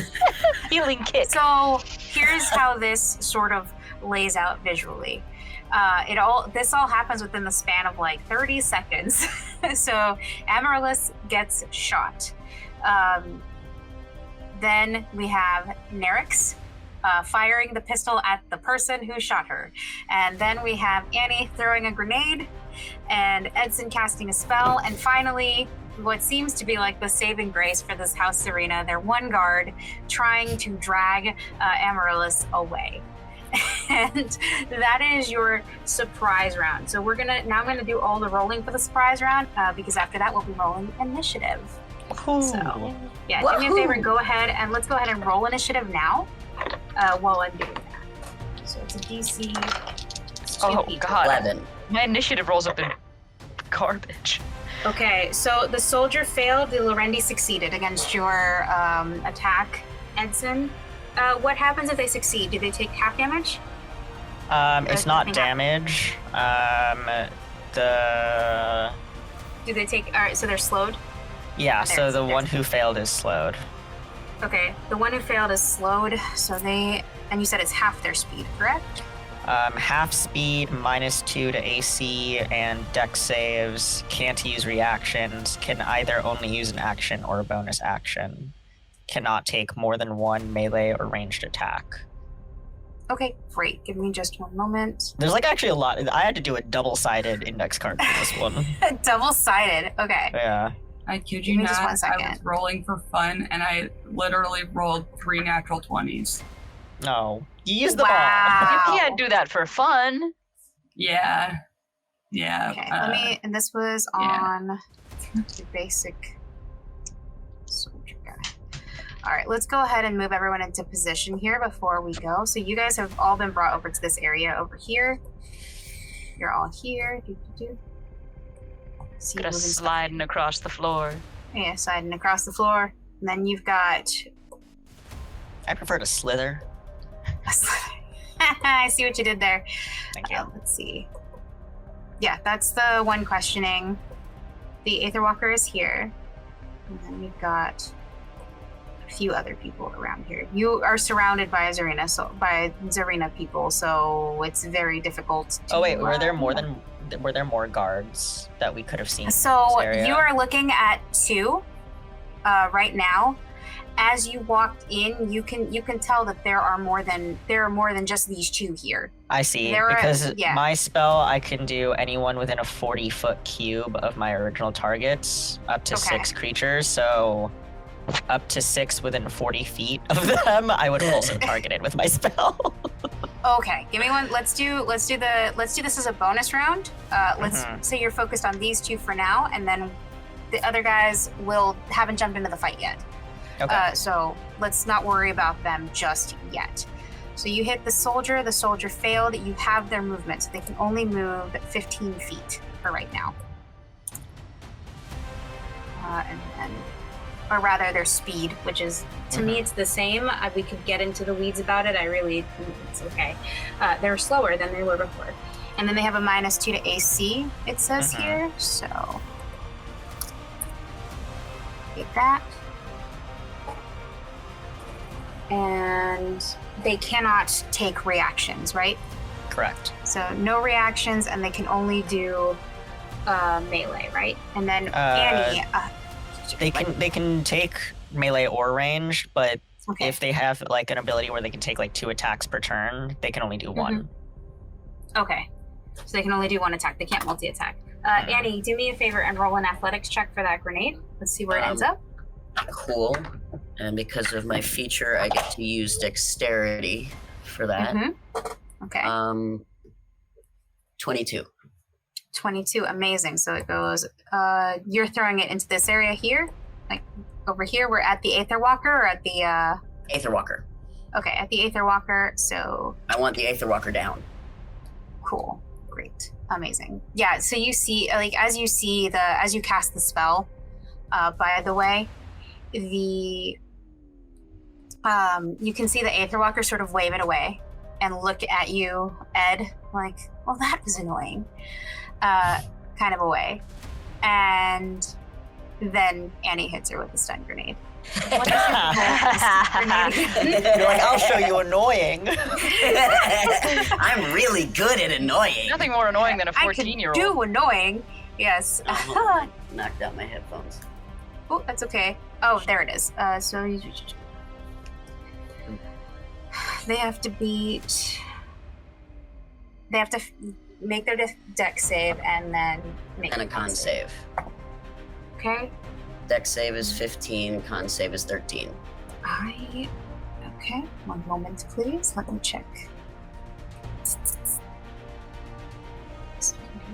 That's, and you said it was a 16 dex to make it?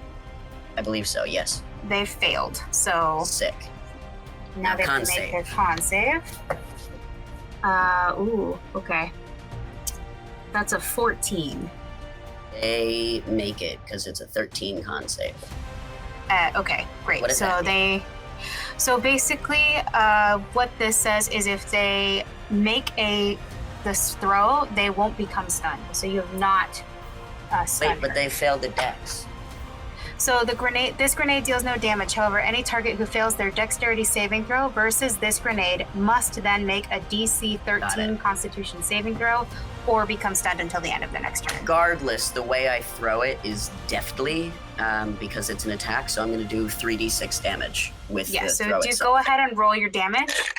I like the idea of just getting beamed by a grenade, and the Yeah. grenade part isn't even what hurts you, it's just literally Yeah. the force of impact of having a, Yes. like a metal object you chip are- at your head. Yeah, well, also you are taking an explosion on impact, so Yeah, you know. 13 damage if I don't add Okay. anything else. Amazing. So you do 13 points of damage just by beating this person in the head with the grenade. Right in the nose.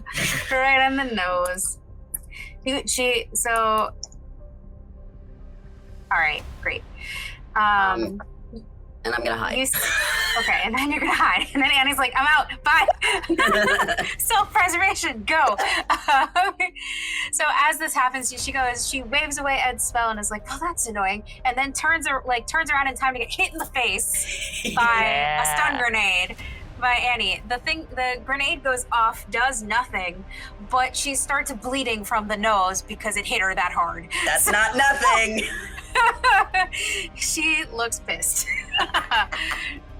Alrighty, and let's see. That's it. The person. Which one did you? Were you also shooting the Aetherwalker there, Nerix? No, I was just shooting the guy with the gun. Okay, so you were shooting the soldier, the regular soldier, and you wanted to death strike that, right?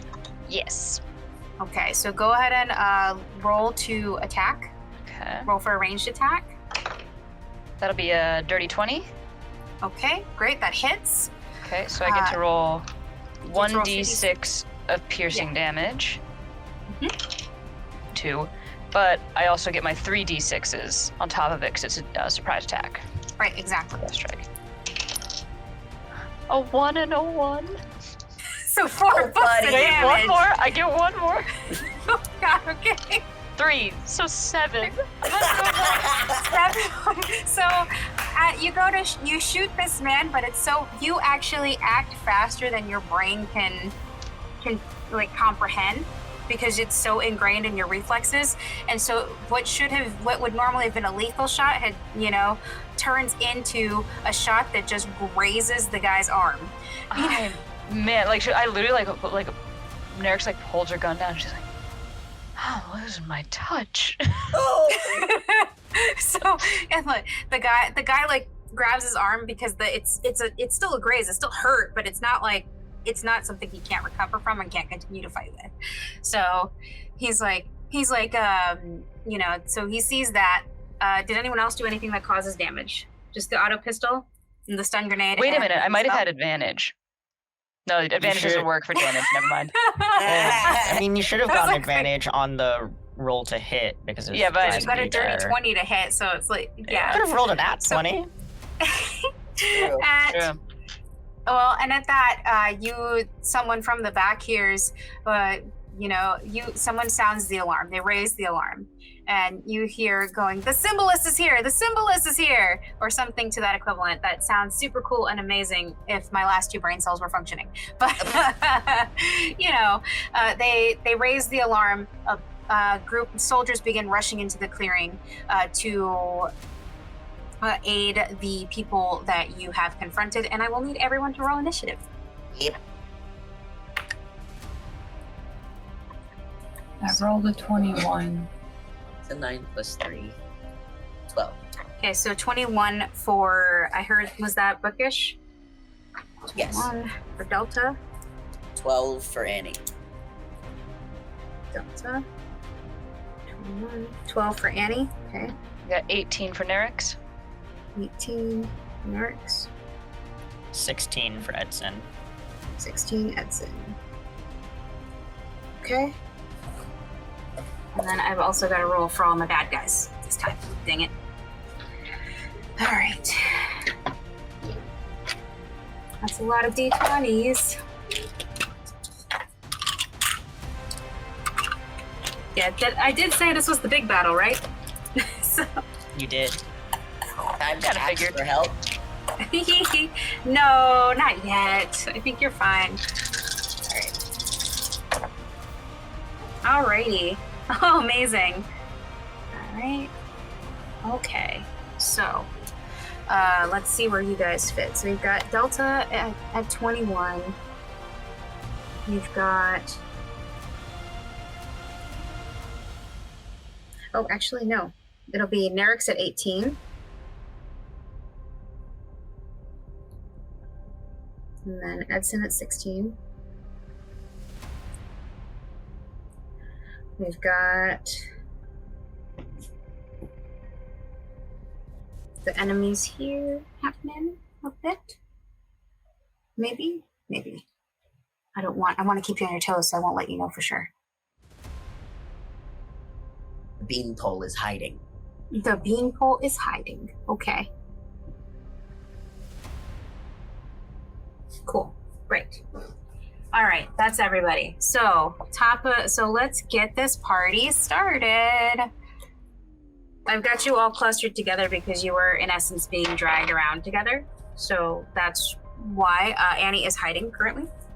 Yes. So, Delta, you are at the top of the round with a 21. What would you like to do? Delta's muted. I know, I'm just doing noises to myself. Okay, I was like, You're fine. It was just... You're talking. I was like, I missed it. That's all I was doing. Okay, Delta is going to, as a bonus action, summon some assault drones. Okie dokie. And you launch a small plasma cutter drone that you can control within range, and it lasts for the duration or until you use this power again. When you first activate this power, you can move the drone to any point within range and make a melee forging attack against a creature within 5 feet of the drone. On hit, the target takes radiant damage, 1d8. Okay. Sci-fi spiritual weapon. Sci-fi spiritual weapon, yes. So we'll do, trying to figure out who's who in this blurriness on my side. She'd probably do one of the guys that is a bit further, or there. All right. Do. So you're gonna attack like one of these people back here, or? Yeah, one of the ones that's back, like not as close to the group. Okay, we'll say this guy. I've got my mouse on. All right, and so go ahead and roll to attack, because I believe it's 7. A dirty 20. Okay, oh, sorry, hold on. I forgot, some of these, the sheets, I gotta look at the right sheet for it. Okay, so it's a dirty 20 that definitely hits.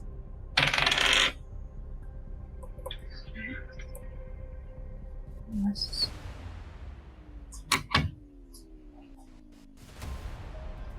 $13 damage. Okay, amazing. And then I'm going to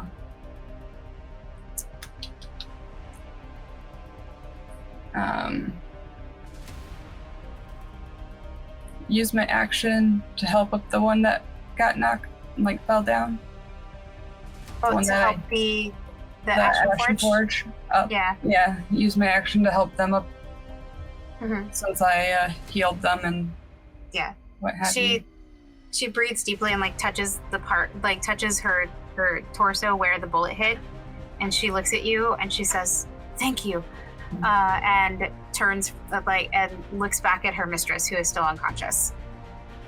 I'll get her next. Okay. And Delta's turn. Okay, great. So that's Delta. Next on the order is Daddy. This is gonna be fun.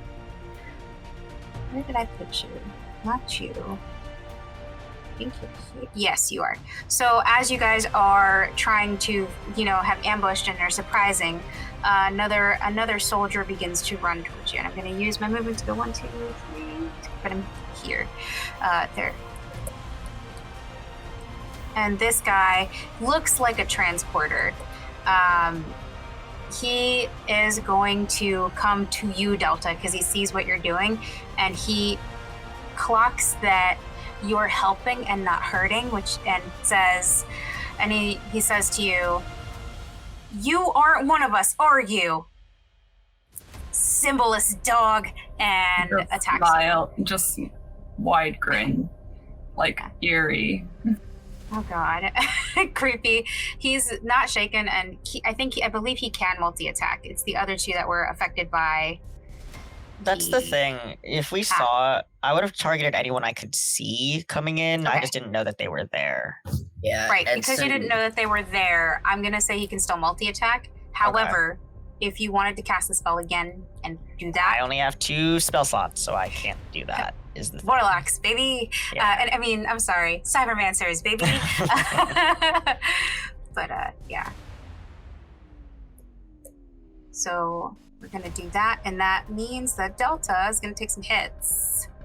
So that's gonna be 3 saber attacks for you, because ranged weapons don't help him today. That close. All right, so we're gonna roll to hit 3 times.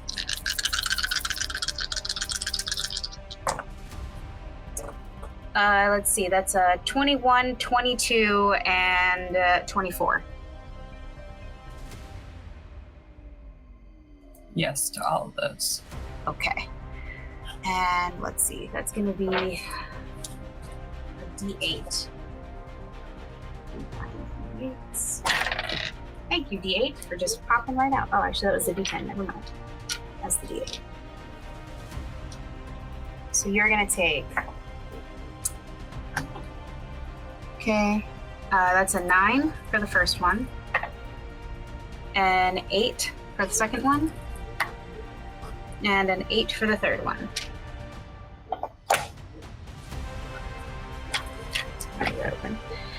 So that's a total of 25 points of damage. Yeah. That's a lot of damage. Yeah.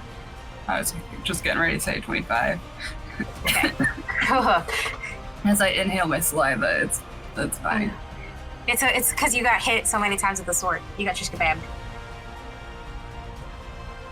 And that concludes like what he can do. So he's gonna stand in front of you. He's gonna stand in front of you, and he's gonna do what Nerix does and flip the blood off of his blade. And so, Copycat. so you started a trend. What can we say? All right, and that brings us to the next turn, which is Nerix, none other than. So Nerix, what are you doing? Yes. So the gravitic grenade. Mhm. What does that do? So the gravitic grenade creates a pulse of energy that affects the gravity in any room. Like it makes it heavier, lighter? Do we not know? Well, that you don't know yet. Ah, okay. It does 1d10 force is all I will give you. The force damage. Okay. Because I think what I'd like to do is probably run, like move to the right, so I'm actually. You're not in an enemy space, so you can, Right. if you wanted to move to the left, you can. You can move over Edson and into enemy space if you wanted as well. What I'm thinking I'd like to do is actually move left towards, are those boxes and crates there? There's boxes and crates. Those are the ones Annie's hiding behind. Gotcha. On the left. Yeah, so what I'm thinking is moving over there, throwing my grenade, and then using my Put you bonus on a action to crate. hide. Okay, great. So, So, are you hiding behind the crates then? So should I put you behind a crate with Annie? yeah, we could hide together. That'd be cute. Okay, so you guys are hiding behind this crate. I'm going to put you behind Annie, actually, so it looks more like you're hiding behind a crate. Okay. Okay, great. And then I want to, I'm going to be able to see what this gravitic grenade will do. So I'd love to throw it in between the triangle of the three guys. This up the guy top. here, Yeah. this group here. Okay, great. So I would like you to roll a d4 for me. Come on, buddy. That's a 3. Okay, so the gravity within that 10-foot space is now amplified for 1 turn. All 3 targets, I can't say all 3 targets, will be within that 10-foot space. Any targets that are in there are now incapacitated, and any melee attacks made against them have advantage. Great.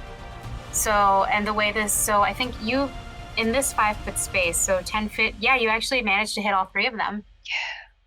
Nice. So, the way this plays out is you throw the grenade and you hear a cocoon as the ground literally implodes. Kind of, not I guess implodes is the right word. Basically, it goes concave. You know, the ground falls into itself. And all 3 of those people that you see there fall to the ground as the gravity is amplified. And they cannot move. They're incapacitated right now. Awesome. Dang. So essentially they're three, are prone. they? Are you saying they're crushed by the weight of reality in this moment? A little bit, yeah. Gravity of it all. You know what? Disadvantage. You can touch me, I'm hiding. From me. You can touch me, I'm hiding. I love it. Okay, great. So is that your turn, or is there something else that you'd like to do? I think that's all I can do. Okay, great. Action, bonus action, movement. Yeah, and then I'm also I'm sneaking in next to Annie. I'm gonna be like, how you doing, kid? You're muted, kid. Been better. Oh, been better, poor Annie. Been worse, All right. but been better. All right, so next up in the turn order is Edson. Edson, what are you doing? The 3 that are crushed currently are just those Yes. 3. Are those 3 soldiers? Is that one of them the ether Oh. walker? Sorry, I forgot to. Sorry, Edson, I didn't mean to interrupt you.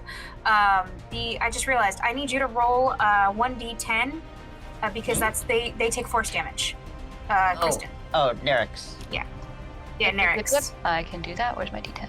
And the 3 people you're looking at, you can tell that they are more specialized personnel than just regular soldiers. Okay, Just in the way they look and carry themselves. got it. But so which one is the ether walker? The Aether Walker is the one closest to you at the moment. Like, it's the bottom of this triangle right here. The bottom of the triangle? Okay, so that Yeah. person is prone.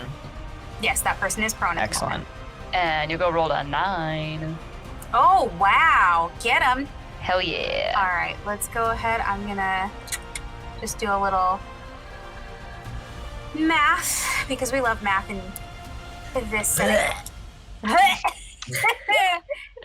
We all throw up a little bit. Okay. That's 1. Get him. This is okay, that's the guy. All right, so now Edson, what would you like to do? Great. I'm gonna back up southwest in a diagonal line southwest because I'm too That's close okay. to all of these guys. Okay, so Um, southwest, is that correct? Yeah. Or basically like this kind of Yeah. situation? Yes. Okay, great. So that's I'm where you back want up to a be. bit because I don't like being close to all of them. It feels bad for me. And then the one that's prone. Mhm. Prone means disadvantage on dexterity saves, right? Yes. Well, Wonderful. prone also means attacks have advantage. Is it just melee attacks, or do range attacks also? Melee. It's melee, and I don't know if it applies. It's to just range. melee. Range Yeah. Just is, melee, yeah. Disadvantage. Yeah. So, but dex saves are at disadvantage. So I'm gonna, Smack 'em. Kind of. I don't really do Smack that. him with magic. It's not Science. magic. Science magic. It Science. is bending reality and the code within to my will. Thank you. Okay. That sounds like magic. Yep. And then it's space magic. Space Magic. magic. Magic! Magic. We're just adding SP to everything. It's great. So I'm going to, so circuitry starts lighting up. This time, like, snake starts coiling around my hand into, like, a ball of static electricity that I hurl towards the prone ether walker, because I'm like, I don't like the idea of another caster, I guess, around. So that is a DC 16 dex save.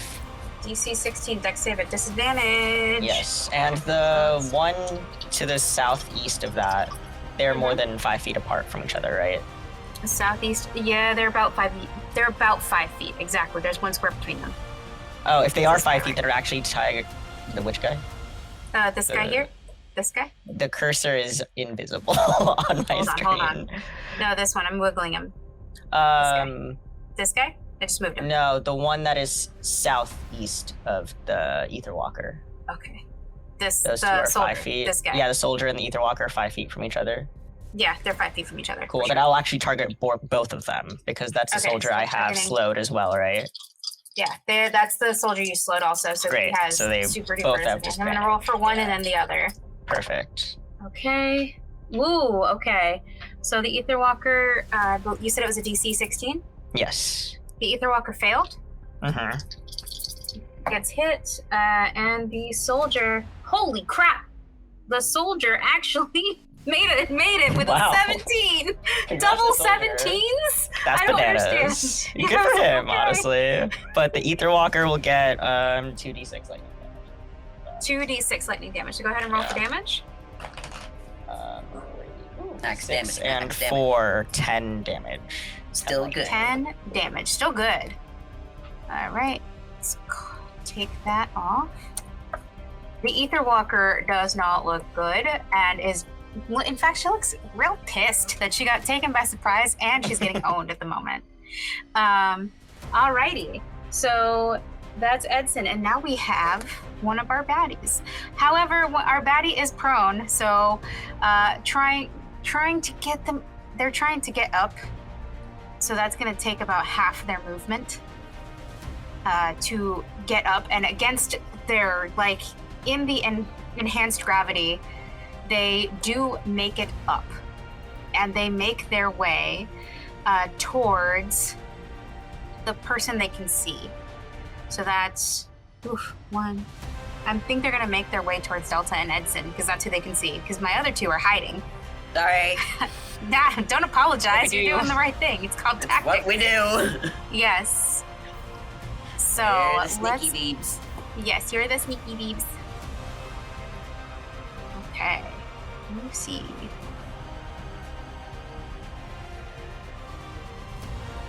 Okay, cool. So they are gonna pull a pistol out. It's called a Frost Gale pistol. And they're going to take aim and fire at you. Hold on, I have to figure out who they're targeting first. Let me see something. There it is. It is a ranged weapon attack, so I will be rolling to hit. I think they're going to fire for the immediate threat to their leader, which is Edson. So Delta, you're good for the moment. I'm going to go ahead and roll for them. Oh, that's a 24 to hit. I mean, that'll certainly hit. I'm sorry. I don't understand why it had to be this way. Let's see. 1d. Okay. That's it. Let's see. So it's 4 points of piercing damage, and you're gonna take some cold damage. So give me a second to figure that out. Because it's a frost pistol. Get it? Science.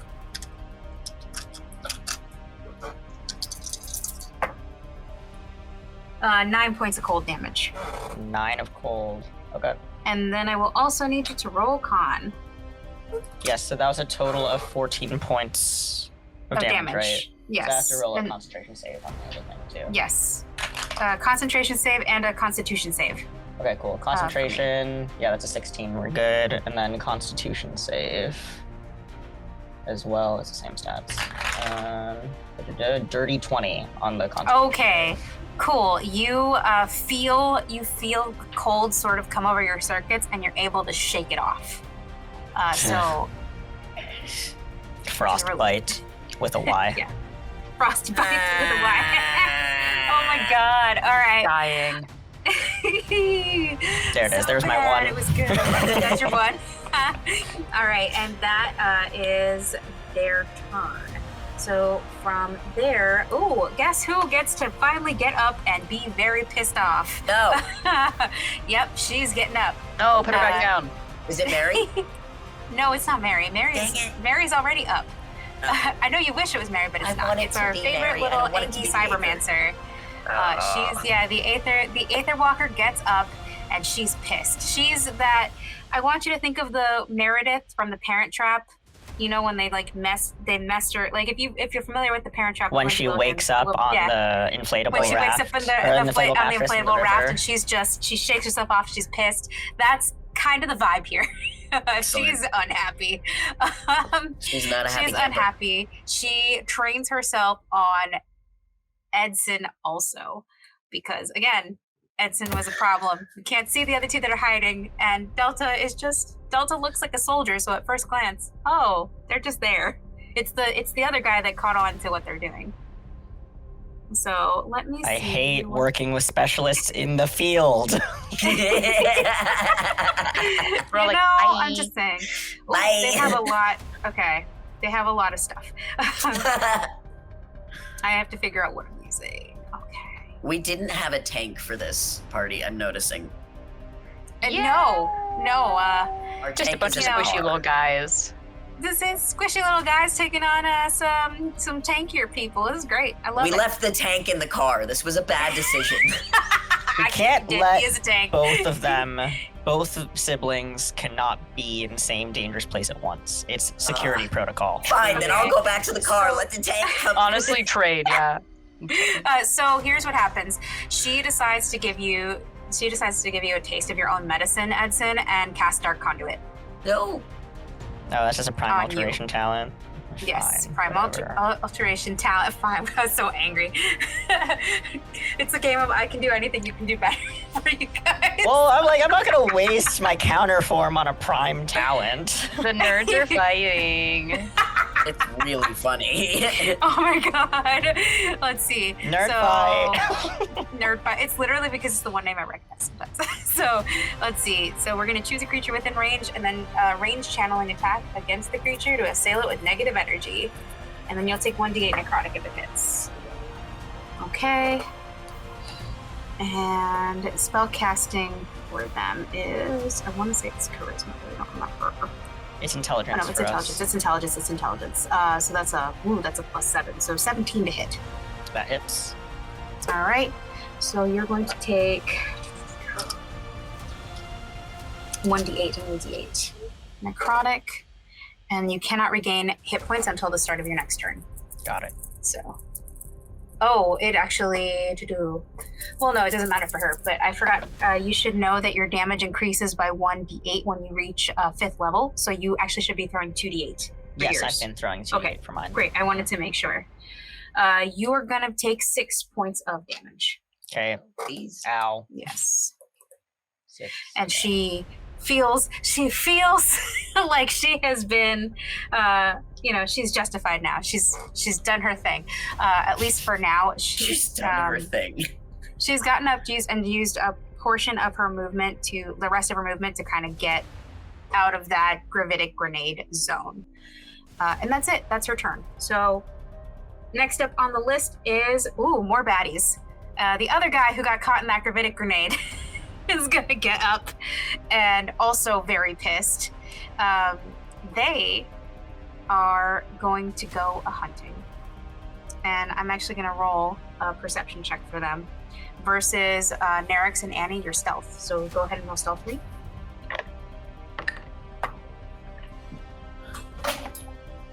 21. Okay.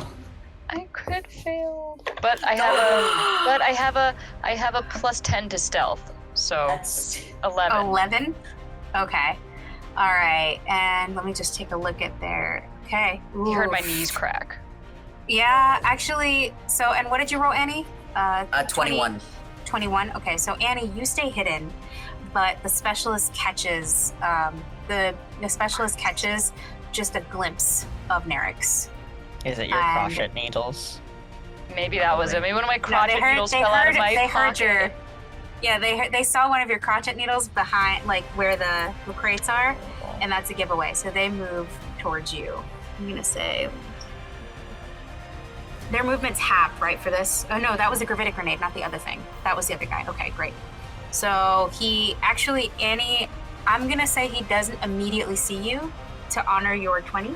Wait, One. doesn't he still have the gravitic grenade effect on him, though? Doesn't it last a whole turn? He's prone, so he did use half his movement to get up, right?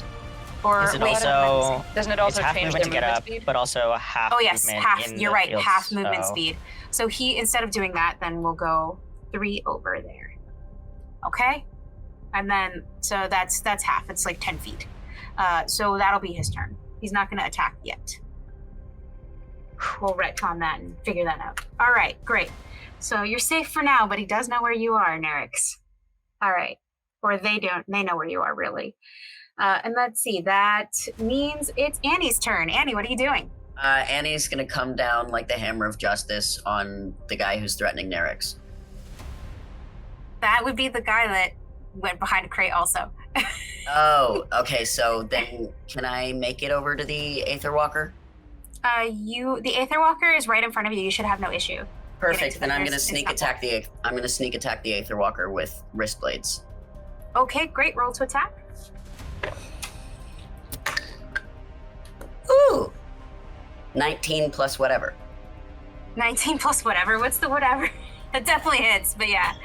I'm not sure what the whatever is, honestly. It would be proficiency plus your dexterity. Okay, then that would be a 7.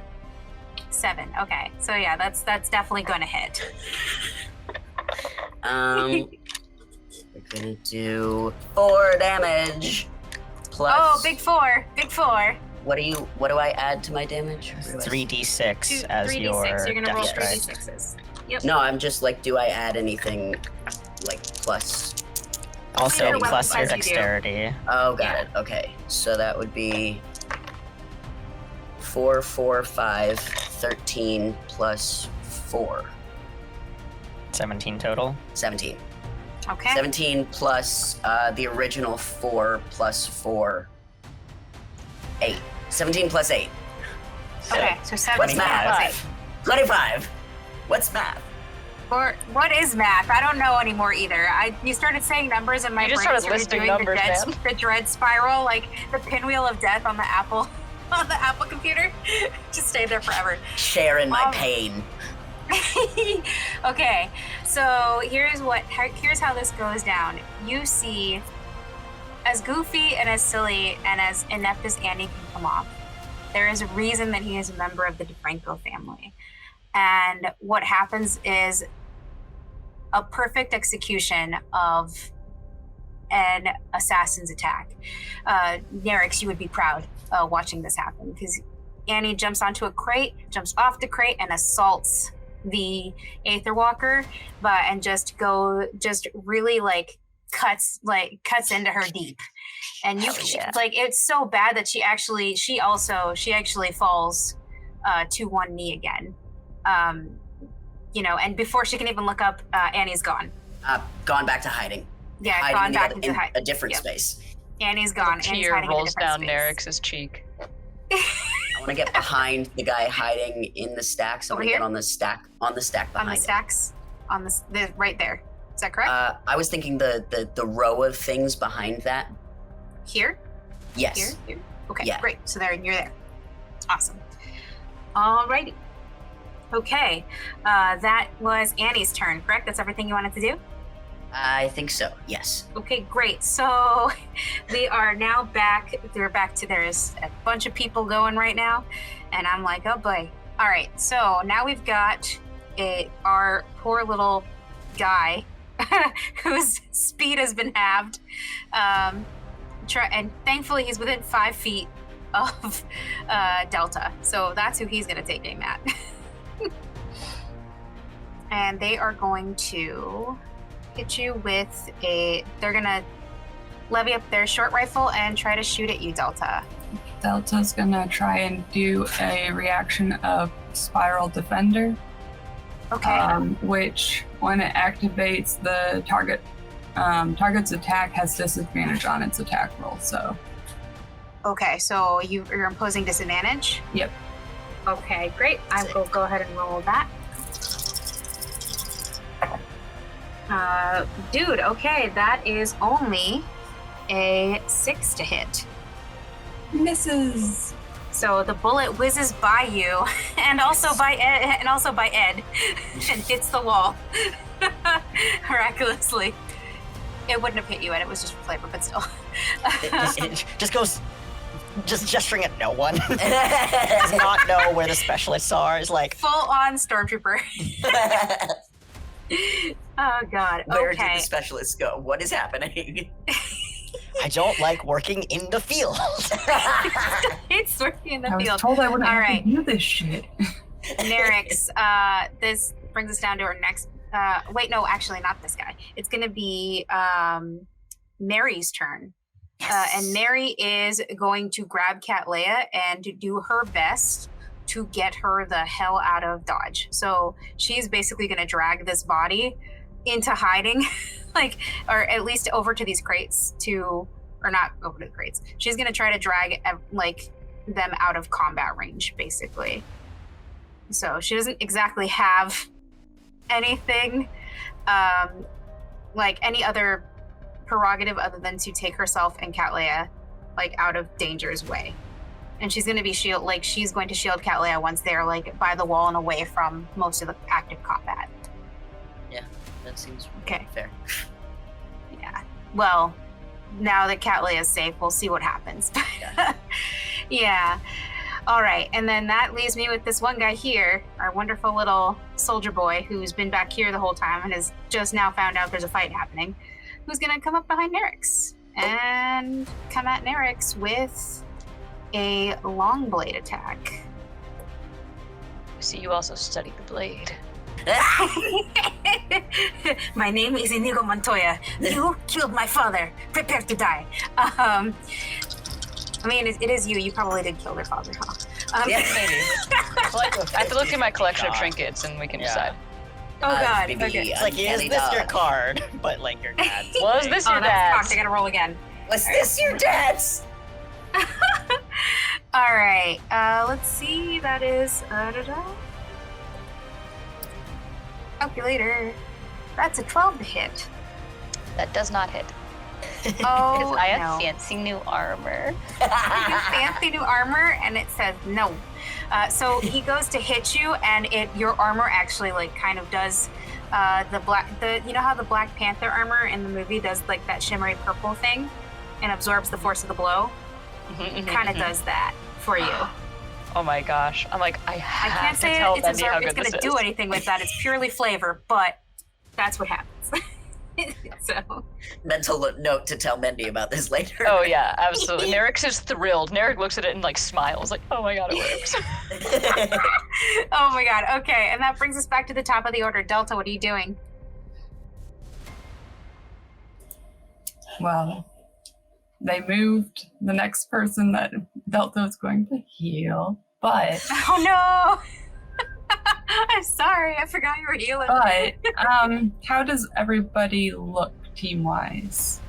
I'm not doing great. Edson needs help. Yeah, Edson's been hit a bunch. Yeah. I'm a Edson wisp keeps of a making man people angry. who's gotten their shit rocked. Okay. Edson Okay. keeps And making all people your friends angry, man. did. That's what I'm saying. It's like, It's not gonna be a lot, but I feel like Edson's like, let's do the efficient thing, and then gets whacked for doing Oh the wait, efficient thing. actually, I can't be healed this turn. It Oh, has right, because of right. the Dark Conduit. Yep, the Dark it's Conduit. after Mhm. the Ether Walkers so that I can be healed, quick so don't skin. worry about me. Delta is Yeah, I going think- to use their final first ranked ability, doing Field Self, which is 60 feet. So as long as Katlana's in range of Yeah, that, Mhm. they're gonna heal. So let She me should roll be. that. Let me roll now. Yes.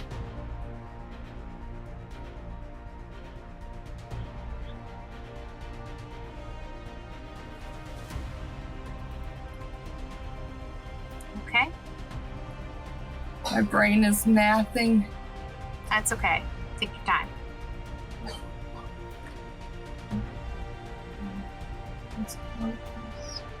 Techniques brain. 13 HP. Okay, great. So she's back 13 HP. Yep. Amazing. All right. So that was my action. As my bonus action, I'm going to have my drone move to hit another one of the guys. Okay, go ahead and roll to hit.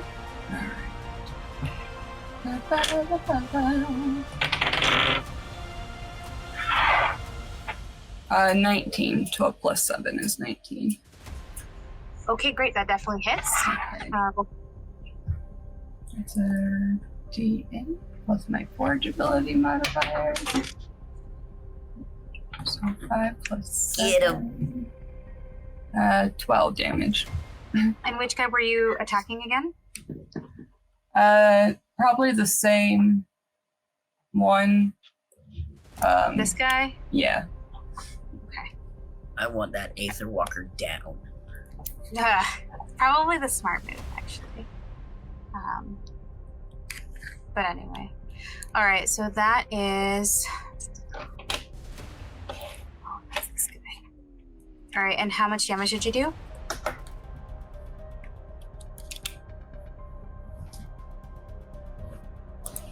Who, me? I believe it was 12. Yeah, you... Yeah, 12. 12, Yeah. okay. Yeah, Sorry. sorry. I missed my whole brain, like I smooth brained over the number that you gave me. Roommate was I'm also pretty sure you said talking it to and me, my brain so just I was went- like not paying attention. Okay, no problem. Okay, great. So that guy is not looking so hot.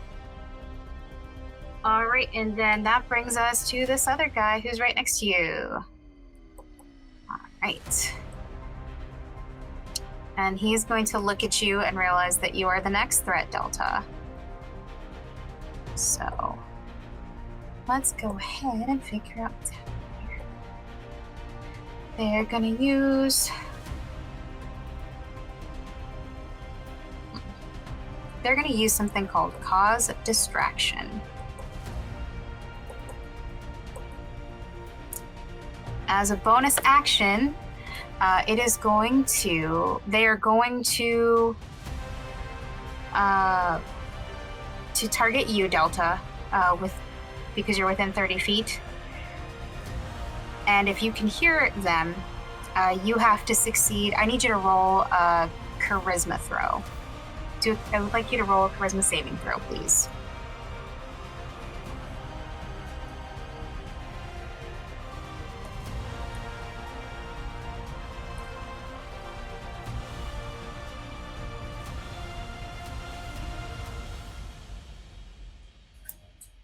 Uh, 16. Okay, great. So you were able to evade.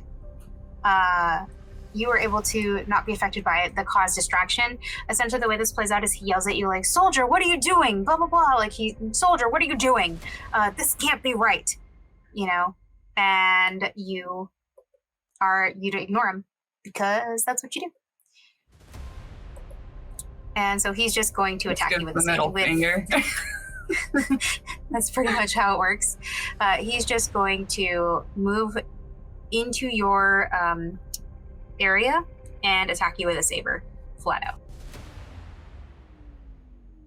So we're gonna roll the hit here in a moment.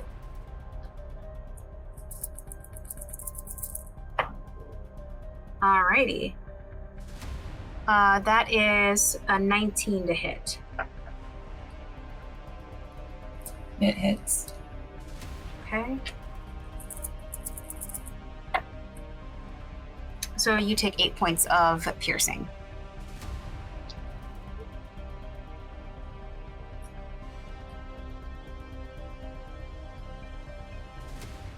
And that's his turn. Next up is Nerix. What are we doing, Nerix? Well, Nerix had a whole plan, but then this motherfucker came up behind her. So, I think... Curse your sudden but inevitable betrayal. I know. Which one is the walker? What's she called? Aether Walker? Aether That's Walker? this girl right here. Right there. And is she down on one knee right now? Yeah, she fell on one knee because Annie was like, Right. look at me, I actually know what I'm doing when I'm paying attention, you know? Okay. I may... So to get away from the guy next to me, I have to use disengage, correct? So I don't get an attack of opportunity? Yes. Mm-hmm. All right, But as I a specialist, I believe you get that as a bonus action. Yes. I was gonna say, I might use that as a bonus action Mm-hmm. and run over and just saber her. Okay, so you're gonna go towards her, so you're gonna use disengage, so Yeah. no attacks of opportunity there. Mm-hmm. Get right up in her face. Right up and in her saber face. I was like, this guy's not worth my time. Clearly something's happening up here. She's like, well, I've already been found out. So she just sort of like looks at, like, I love a little like scoff. Like, you know, he like attacks her, it glances off her thing. She's kind of like, turns around and leaves. Like, I'm not doing that. Amazing. And just gonna pull out her saber and go for a slash attack. Let's. Okay, go ahead and roll to See. attack. No, it's only 14.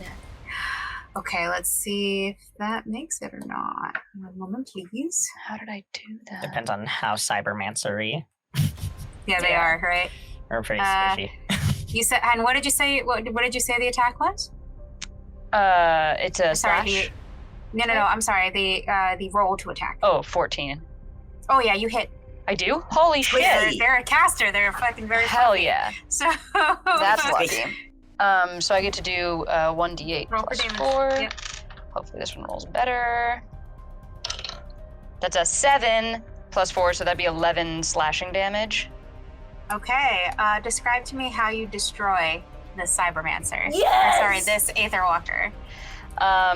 So she basically scoffs at the guy, turns around, runs over, and like as she's running, pulls out the saber, sort of runs with it, kind of thing. Mhm. Runs with it out, like sees her on one knee and just beheads her. Yes! Wow. Finish her. Okay. And then afterwards reaches down and takes a little like a jewel out of her little like headpiece or something. Fatality. No, yeah, that's literally what I was thinking. I was like, oh, where's that thing from? Fatal Fury. Fatality.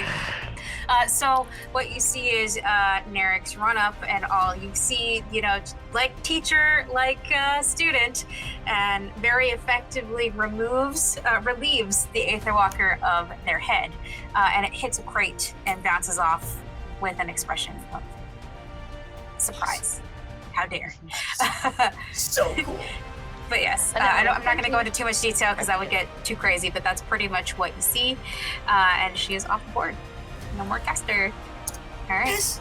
Yes. So, yay, one down. How many Those more to go? bowling strike animations when you said Oh my it rolled to the back of the crates. I was thinking of Demon Slayer. I was when they too. Yeah. like when they behead and they just kind of rolled. And I was like, oh, yeah. Mine was slightly The only more unhinged. Just a little bit. I like a combination of the Truly. two. It's perfectly unhinged. Oh my god. Okay, so no more Aether Walker. Nerix is victorious and also probably covered in viscera. Let's And see. just goes, whose it's turn is it?" about time.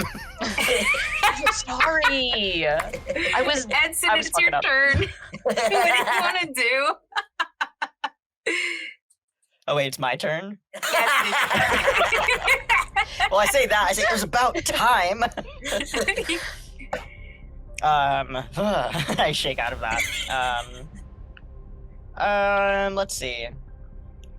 There are 3 in a cluster. Yes. Is that There's 3 in a correct? cluster in front of you. One has attacked Delta. You have a specialist hiding behind a crate targeting Nerix, and then you have a soldier that was also targeting Nerix as well. I see.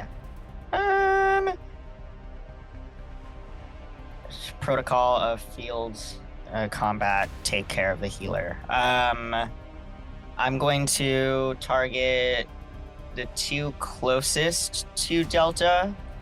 They're Okay. within 5 feet of each other, correct? Mm-hmm. They're within. You're Yeah, talking so with I'll this have guy them do. and this guy 5 feet. Yes, so I'll have them do dexterity saving throw. I'm going to use same thing that I did before, lightning ball.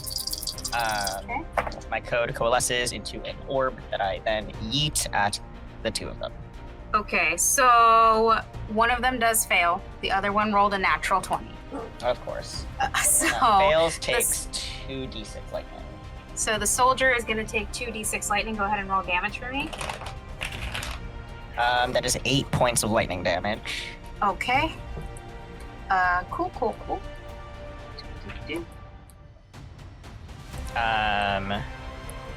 He's and not then looking good. He got pretty crispy Yeah, in that. and then I don't know what to do.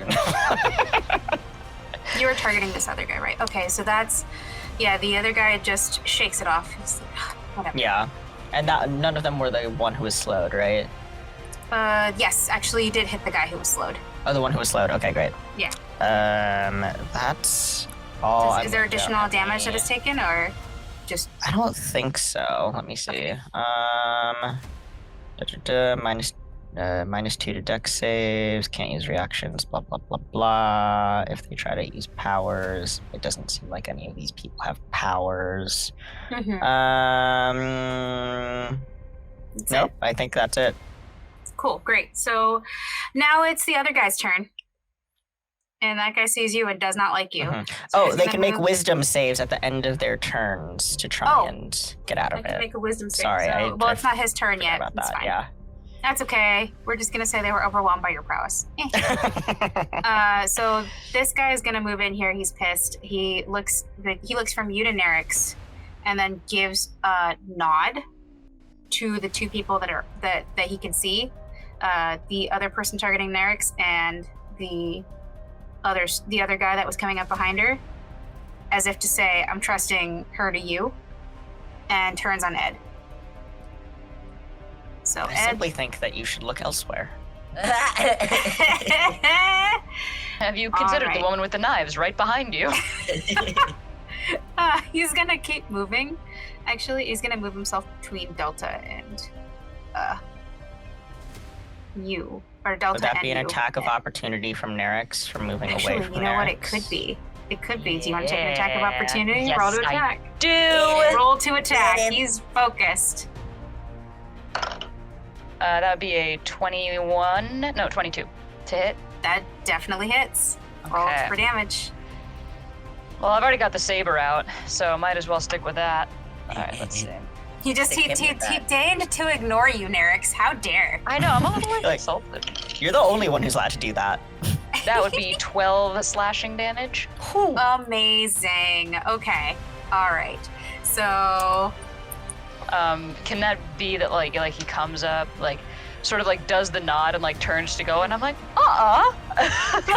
you know, offended. Like, screw that. Just Yes. boom, like a nice solid you just slice. Get him across. Yeah, get him across like the side. Like, you know, he's like, because he was 3/4 away, turning away from you. So you kind of get him across the side. There's a nice deep slash. Actually, could she say, "Where are you going?" And just And yeah, he does not. He grunts and looks back at you and goes, "You have an edge. I like that." And then turns around and faces Ed. hell yeah. And then let's see. I forgot which one of these is melee or not. Wait. That's it. Okay, great. So he's going to use something called Frost Edge on you. All these Actually, cold abilities. These guys need It's to almost chill. like it's I'm gonna kill you. I froze you in your tracks, huh? everybody's face. I can only imagine what everybody's face is looking like because I I'm take working back the my map right attack now. of opportunity. Let him get you. Forget this guy. All right, so this is it's a melee weapon attack. So I'm gonna roll a hit. That is a 21 to hit. Yeah, that hits. Ow! Okay, and that is all right.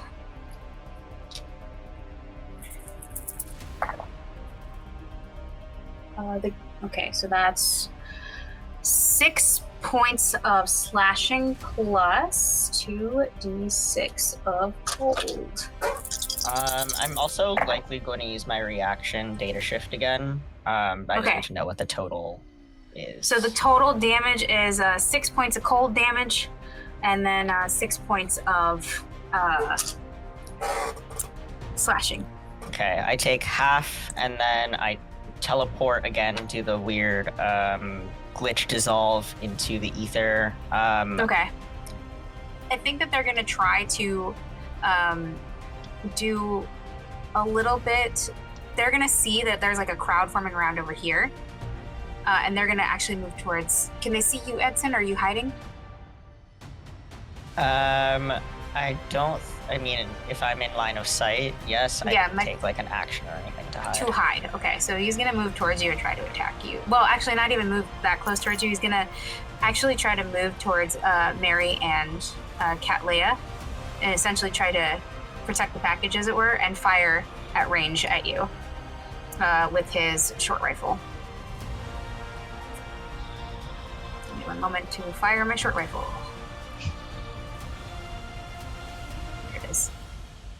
Buddy, you're just very antsy today, huh?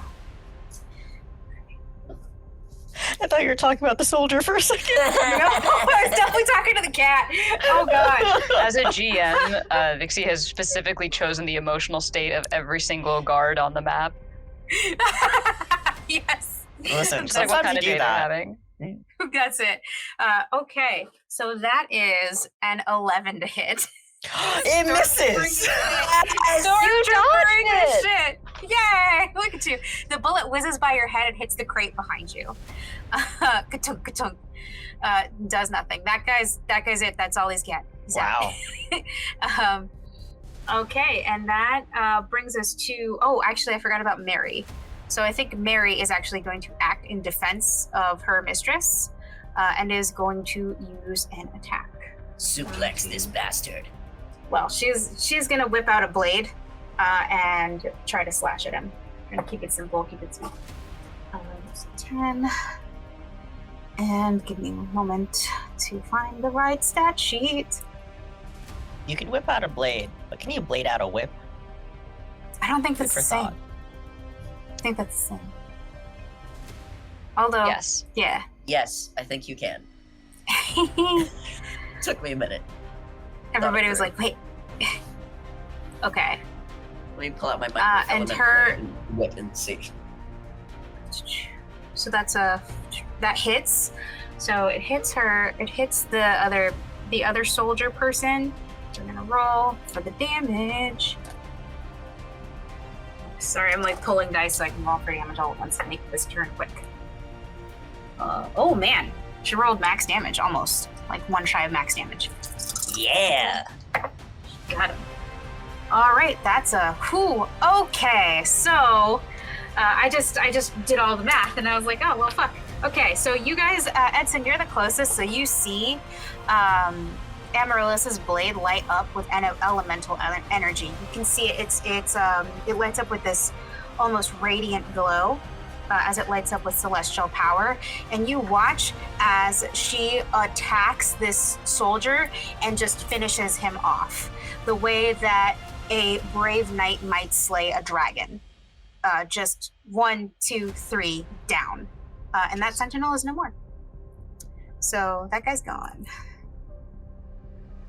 Actually, that guy's still dead. Sorry, I hit the wrong guy, and I realized I was looking at another stat block, and I was like, no, that guy's definitely still dead, based on HP. So that guy's off the board. You're welcome. Hey.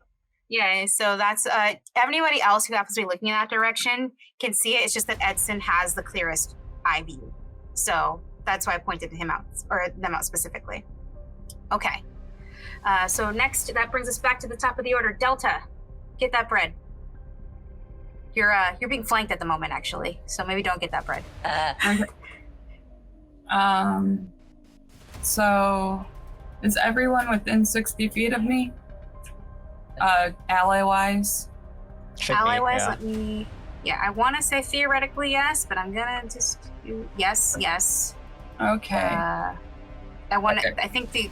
Edson, are you within 60 feet? You're the only one that I have questions. Is each individual tile, or is it a 2x2 of each tile that is 5 feet? 2x2 is 10. Yeah. Individual tiles are 5.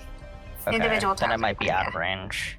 Yeah, I think Edson is the only one who might be slightly out of range, but everyone else is within range of you. No, I'm 50 away, it looks like. Oh, you're good. So you're good. You're in Yeah. range. Great. Just in range. So Just in range. Delta is using major field south. Mhm. They can heal up to 6 creatures. Okay. It's a 1d4 plus foraging, so 10 plus plus 2. That's 7, 10, Nah. 15 HP. Well, because I have an ability called Medical Doctor, so when I heal people, they get an additional 2 points plus my technique rank. And since that was 3rd rank, it's 2 plus 3 is 5. So Everybody gets 15 HP back? yes, all allies, Okay, including great. myself. Because Potential Amazing. dumb question. If we are at max HP, does that do anything? Doesn't do anything for you. No, we're just Wow, sneaky. it's like you, Wouldn't it be you nice feel to have max extra fresh. HP throughout most of a combat? Listen, you could run and hide too if you really thought about it. Oh my god. So that's Delta, is that your turn? Okay, so that was my bonus action, and you said I'm Okay. flanked right now, so Yes. Delta is gonna swing their metal baton at one of them, whichever one looks Okay. more hurt. I will tell you that in just a moment. Hold on. 1 moment, please. Being bitten on the fingies. Okay, there's one guy. Bitten on the thingies. Yeah, bitten on the fingy. He's coming for my fingies. Okay. Yeah, there is one guy you can actively take out, but the other guy... Alright, so does a 21 hit? Yes, it definitely hits.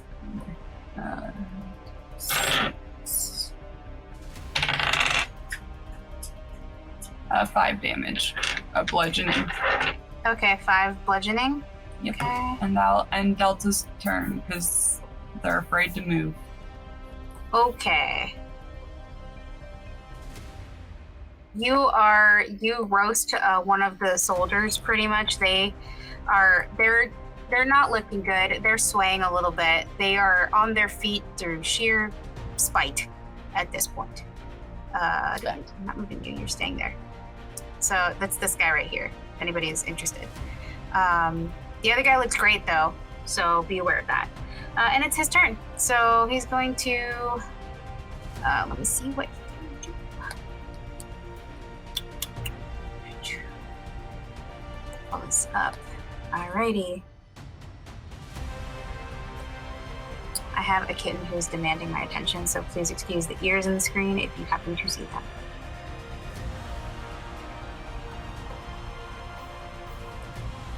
Okay.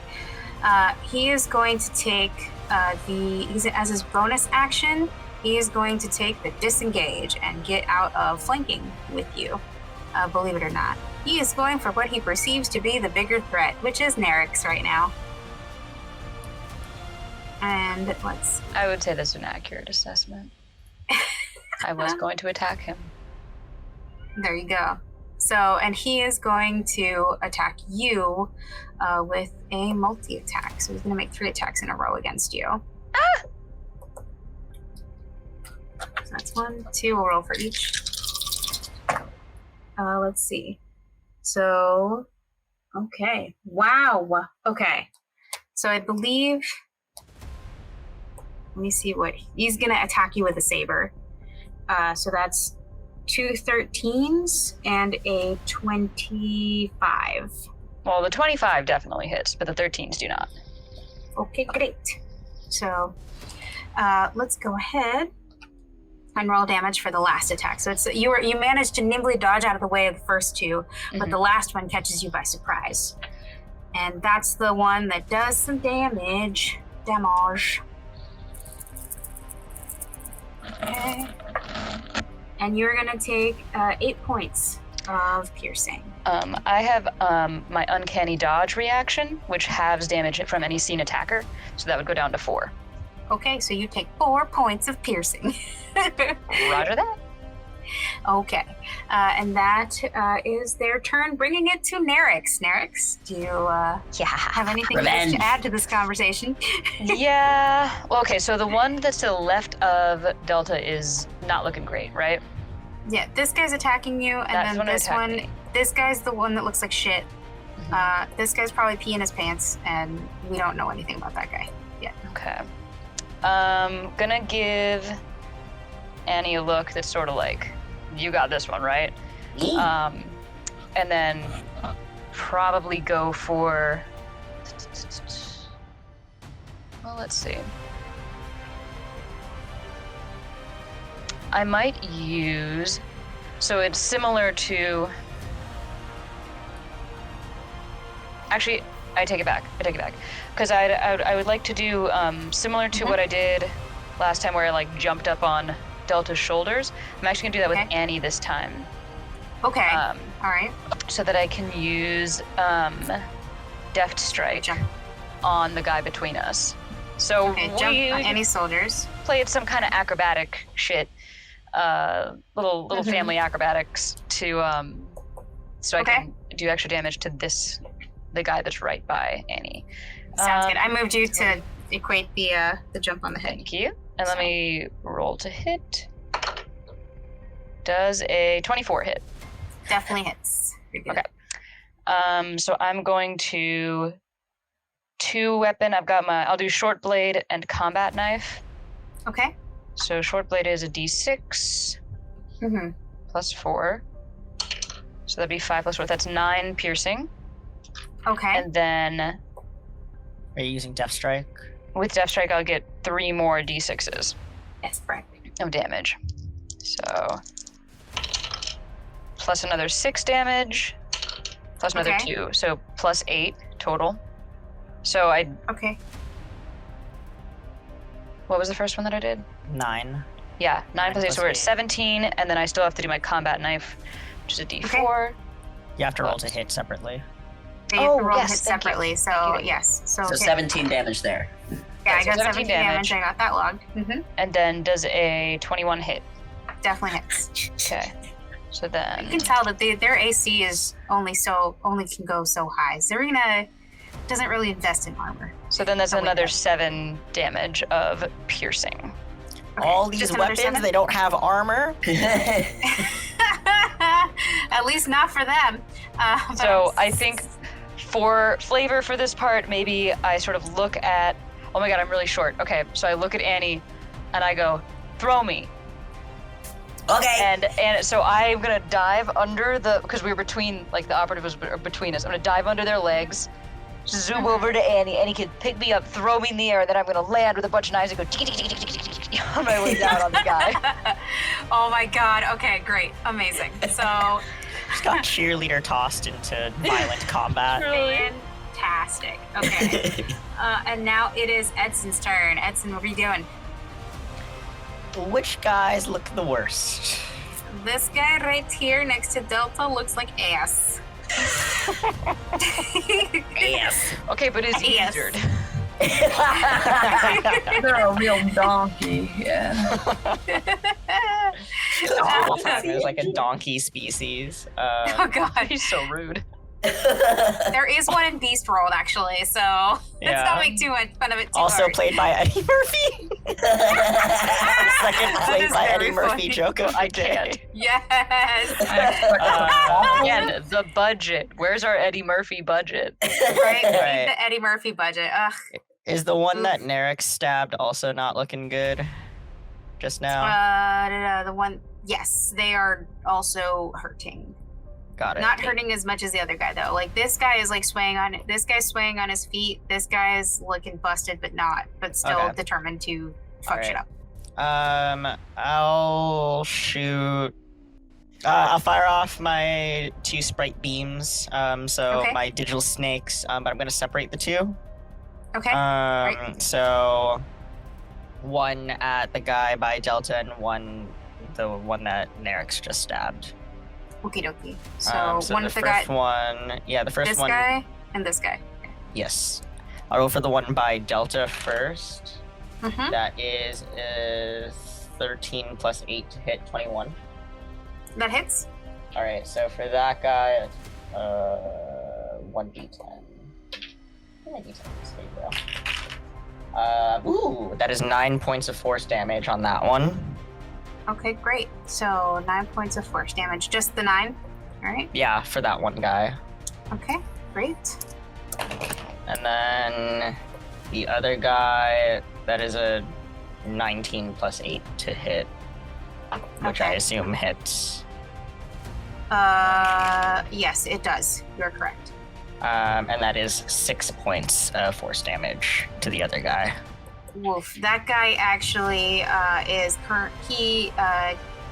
is hit so hard by your beam that he's knocked prone at the moment, so all attacks have advantage on him at the moment. Can It's I- the second guy. Had to know your 2 snakes, one named Baja and the other named Blast. Blast. Get Baja blasted. bitches. Get Baja Oh my blasted. Okay, so what was it that you wanted to suggest? Is that your turn, or do you want to do something? That's it. I Okay, don't have any great. bonus actions, so I'll just chill there. Okie dokie. So this guy is going to use half his movement to get up.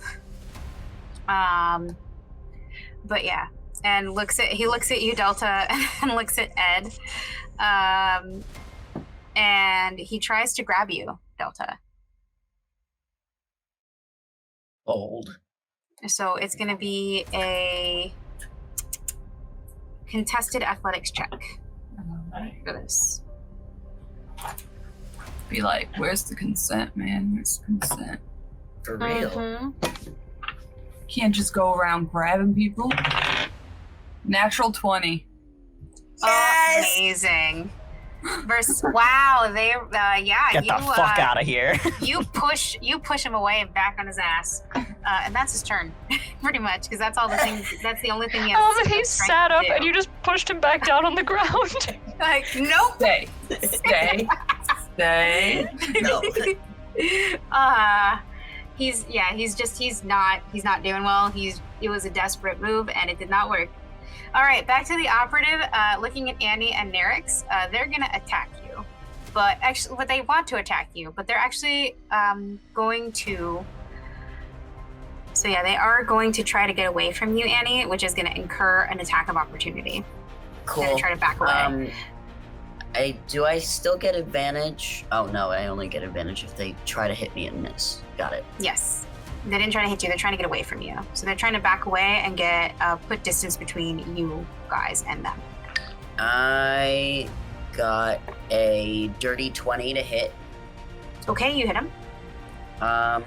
With a slash with the saber because that's still out. Okay. That's a 10. Okay, so 10 points of damage. 10 points of damage. Okay, great. You actually get them right in the leg as they're trying to move away. So instead of like moving ably, they're hobbling now, still trying to put distance between you guys, but they are actually going to get themselves on top of this crate, a few feet away from you. But yeah, that's pretty much the extent of where they can go. Like, you can tell they're specialized because they fight through the injury, but that's about as far as they're able to move with that injury. So, and then their, let's see, that was their movement. They are going to try to attack you. It's clear that this person is not going to give up, with like not just gonna give up. So they're going to, they've used their movement. They've used, actually, yeah, they're going to use, you see them pull out a light pistol and take a shot at you, Annie. Oh.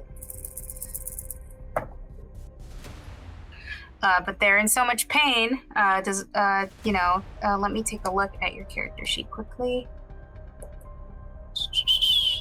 Armor class 14. They actually hit you, even though they're in such pain. They hit you. And uncanny dodge. I'm gonna so you're gonna try to dodge it. I'm gonna okay, have you're gonna the have damage. it. All right. It's 2d6. And that's a +4, so that's 14 points of damage. Halved will be 7. Ooh, that's the 7 first time points of someone's damage. hit me. Yes, Ow. yes. Wouldn't it be nice? Poor Ed over there, like, I hate all of you. All right, and that is their turn. Annie, it's your turn. What you gonna do? I'm gonna pull out my pistol and shoot right back. Okay, great. Roll to attack.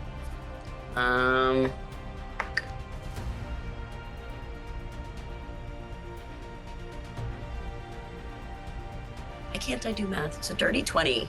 It's 13 Okay, plus dirty 7. 20. Great. That definitely hits. Roll for damage. What is the damage for this? Light pistol. Okay, 1d6. And then can I use my deft strike? You can only do that when they're surprised, yes? Or can you do No, that I anytime you have you can do attack? that if I have advantage. Oh, if you have advantage, okay. And I don't need advantage if another enemy of the target is within 5 feet of it. Can I? If they're engaged with an ally in melee. If they're engaged with an ally, but they're not engaged with an ally right now. Got Yeah, it. he's up on some crates. Mm-hmm. Got it. Then I'm just gonna shoot him. Okay. No way. That's a max. 6 plus 4, 10. Amazing. Okay. Well, describe to me how you destroy this this specialist. That's exactly what you needed. Amazing. Just got shot Yeah. and kind of looks. It's a through and through, probably in the arm or something. Kind of looks at it, looks up, pulls out their pistol, and just shoots him right through the nose. Derek, as you see this happen, you see a little bit of a reflection of yourself in the way that Annie holds and shoots the gun. A tear out of my other eye. And they're off the board. All right. You can see that this guy right here is looking a little more stressed as more and more people are starting to fall to the Cymbolis Syndicate operatives. But that's okay because it's not his turn. It's this guy's turn now, and he is going to he's going to try to again make them. I don't know if this is a mistake or what. He's going to try to attack you, Annie. We're going for what could go wrong. The Axe's little brother. Sure, it's fine. Oh, I and didn't they're use gonna- my cunning action at the end of my turn. That doesn't matter. I was too excited about it having another kill. Let's do it. We're here. We're here. Let's do this. Alrighty, let me pull this up. All right, they're going to use a multi-attack. They figure they're going to try to overwhelm you with quantity. They're going to do 2 melee attacks on you with a long blade. So...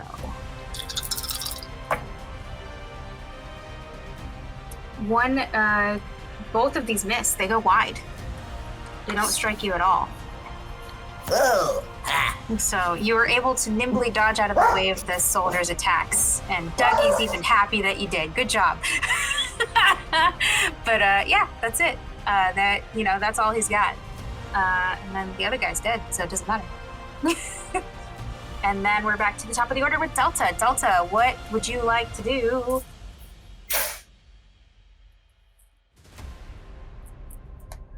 Delta's gonna smack the one that she shoved back down. Okay, so you can attack with advantage. Heck yeah. Come here, dice. 19 plus 4. Definitely 23. hits. Alright.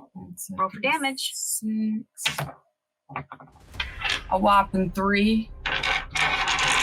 You really, it looks cool when you do it. And like, it's kind of like beating a dead horse a little bit because he's already down, but he's like, ugh. Actually, I think if he's prone, does that mean they take double the damage? No. Yeah, so that guy's looking real bad. Like, it's not going to take much for this guy. And then that brings us to this guy. And he's going to look to his left, look to his right, realize that these guys are both fucked up. He doesn't really have much of a chance, and he's out. He's just going to head straight for the exit and run the hell away. So that guy's off the board. Does Bull catch him running outside? You hear gunfire outside. So yes, the answer I want is that yes. cutscene so bad. I'm like, Yeah. Well, that's not subtle.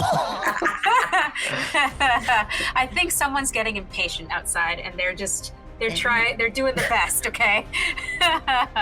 They're doing their best. All right, and that brings us to Edson. Or no, not Edson, Nerix. Nerix, what are you doing?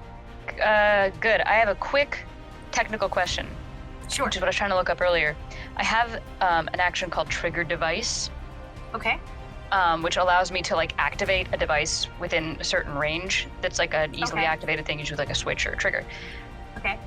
But it doesn't say whether or not I have to be able to see the device, and we're in a room full of boxes of weapons. I would say that you don't necessarily have to see the device, but you do have to, like, what are you trying to trigger? Like, what I'm hoping is like maybe there's a grenade in the box and I can just blow it up from where I am. Well, you'd be taking a risk. I would have to ask you to roll.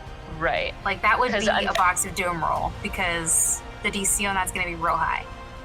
Yeah, it'd be fun though, because I'm thinking like that box that's sort of between the two guys that are left. That Yeah, could be kind of a fun thing. Okay. So I want to try it. Okay, so this is going to be a very high DC. I would like to roll in front of the board, but I don't actually have a way to do that. So I will just show you the die with the total at the end. So you, what I would like you to do is,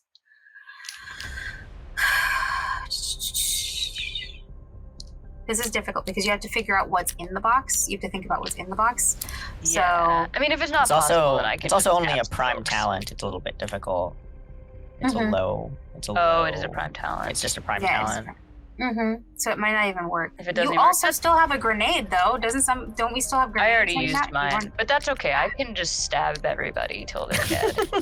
Okay, you want to stab instead? Let's just go with the stab. Yeah. Stabby, Stab. stabby. Then I'm gonna dual wield so that I can take a. Let's see. I'd like to move forward to like where Annie is, so that I can stab this I'm guy. gonna put you beside Annie just so that we're not covering up Annie. Yeah, but that's yes, fair. that's the idea. Yeah, I'm gonna hit him with my short blade, and then use my bonus action to throw one of my combat knives at the one near Delta. Okay, great. So let's start. Go ahead and roll for attacks for both. Okay. Okay. First one's a 26 for the short blade. Okay, that hits. Okay. You want me to do damage or roll the second one? Go ahead and roll the second one. That'd be another 26. Okay, great. So both of those hit. So, and go ahead and roll damage. All right, my short first- blade is a d6 plus 4. Ooh, that is a 6! Damn. Plus, so that's a 10 piercing damage to the guy near me. Okay. And then it's only a d4 for the combat knives. Oh, that's 1 plus 4. So then 5 piercing to the guy up near Delta. So 5 piercing to this guy. All right. So describe to me how you annihilate this guy. The guy that you threw the knife at. Okay, so yeah, like I take my sword out and like I give the one near Annie like a good slash, Mhm. but it's like a like I slash, I sort of spin, and on the back end of the spin, like I'm pulling out my other knife, and I sort of like a. You've seen people play disc golf? Yes. Okay. So yeah, I sort of do like a little pirouette, and at the end of it, I sort of shoop, and just like right into the guy's forehead. Yep. You just see Delta. You get a little blood splatter as the knife enters this guy's forehead, and he falls over, and he's off the board. Nice throw. I'm like, Delta, can you grab that knife for me? Thank you. Oh gosh. Okay. So, last but not least, we have this poor soldier dude in front of Annie. And let's see, they're dead. No, it was Nerix's turn, so it's Edson's turn. What would you like to do, Edson? I see that guy who's he's panicked, right? Just like... Yeah, he's looking a little anxious. Because one guy just straight up ran, the other guy's now dead. It's just him now. And everybody else. And all the corpses around. Yes. Hilarious. Bodies litter the floor. Truly. Let the bodies hit the floor. Anyway. Sorry. I decide that guy's not worth my time. Kind of like there's still like the glitching static around me, and instead it's like its eyes are starting to glow, like the snake's eyes are starting to glow and are like starting to dart around, and then like looks at the corpses nearby, and kind of my head kind of snaps towards them. Do they have like communicators or stuff, or like the Ether Walker specifically looks at the Ether Walker's corpse? Do they have like data pads or anything on them? They have a PMD. They have a personal media device. But presumably it's connected to this system, I'm guessing. Yes, correct? It is connected to the system. So instead, the hunger demands my attention elsewhere. So I grab one of their PMDs, and I will use Black Hat on it to infiltrate their network. Okay, go ahead and roll for that if it requires a roll. Let's see. You're able to quickly analyze electronic data and transmissions within a computer system. You gain advantage on all intelligence checks using a hacker's kit to break data encryption or security within an unfamiliar system. This power also allows you to hack into and break through rank 2 and lower warding talents, blah, blah, blah. You said that there are no Esper things on this, so I'm guessing that's not relevant? No, the Aetherwalker themselves is an Esper, but they don't necessarily have any Esper-related objects on them. Nice. So this will just give me ongoing connection, and I will start hacking into their security to remove essentially all trace of us being here in the moment. Okay, great. So while also ahead. just diving into their secrets. Yeah. Yes, well, go ahead and roll I want their intelligence so we can see how well you do that. All right, so that'd be advantage with this. Holy shit. Okay, 19 plus 8. 19 plus 27. 8. Definitely. You are freaking golden. All right. You're in. I'm in. All right. So this is actually a weird part where even though I've just been like, last time I was like toying with my food when it came to, I don't know, murdering people with technology. This time, like, my circuitry actually glows even brighter, and the static coalesces me even more as I dive deeper and deeper into their computer system, just like devouring everything in my path. Oh God, okay. So like, you know, you'll see like the glitch screens start showing up, like phasing through them quickly as I'm just, that's all I'm focused on now. That guy in front of that, I don't care about that guy. Yeah. So here's what starts to happen as you go deeper and deeper and you dive into this private personal like network. The hologram around the high rise starts to flicker. And I will say this just to you hear, like everybody hears this at the same time. The door is kicked open, and and with the expertise of an experienced marksman, you hear a gunshot, and the guy in front of you, Annie, falls over. Oh, I wanted to do that. Bull looks at you and says, "You were taking too long, Annie. What did you want from me?" I didn't ask for your help. Bull looks at you. And he just looks at Nerix like, "Thank you." So you are officially all out of combat. We no longer have use for them. So thank you very much. Yay, that took us a little bit, but it was Let's big see combat. if what's her name is dead. She's just been laying there this whole time. Well, I think she's actually stable because of what Delta did. She was just in shock. Turns out she's just in shock from and she does have some bruises, so you can tell they were trying to rough her up a little bit. But the good news is you all have saved the day. You have you're able to grab Ketlea. You've saved her and her attendant. Her both date's sort still of ruined, though. Huh? I think her date was still ruined, though. Oh yeah, 100% was still ruined. There's not that you can't argue that. But so Bull actually is the one who carries her out of that house, followed by the rest of you. You all get back into the vehicle and head back to the tall spires of the Cymbolis Syndicate. And your mission is complete. You are able to go back into your tiny little room, Edson, complete with a lot more information on the wealthiest part of the city of Toulouse. Incredible. So yeah, There you now are so have many back access. doors in there. You have access to one of the most private sim networks on the planet. Congratulations! This is gonna be very good. I'll use this for all the right reasons. Bull debates for like about a day about what kind of message he'd like to send to House Zarina for their indiscretion, shall we call it.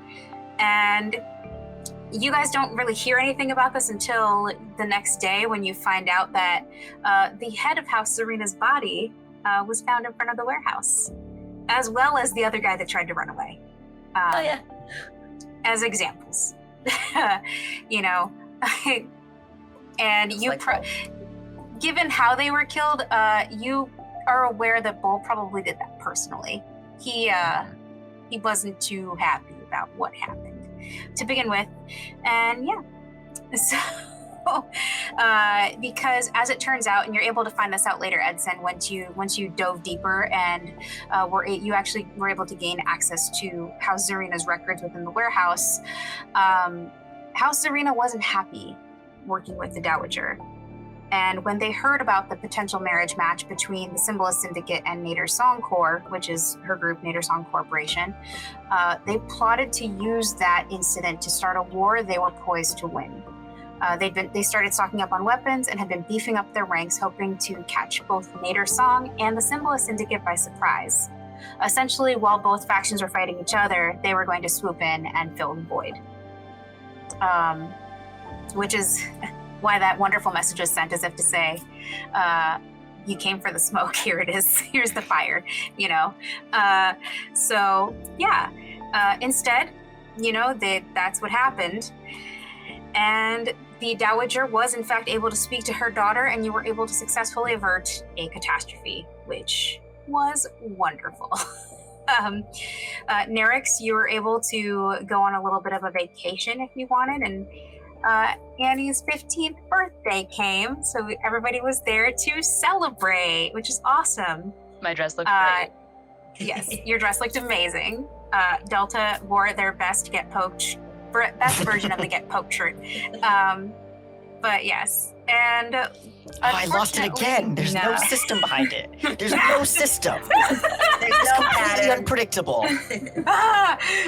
What's happening? So that said, unfortunately, the marriage match that the Dowager was hoping to make did not pan out for either party. Ketlea ended up returning to her home with the Dowager on the planet of Serpents, and for the Cymbolis Syndicate, this didn't turn out that great.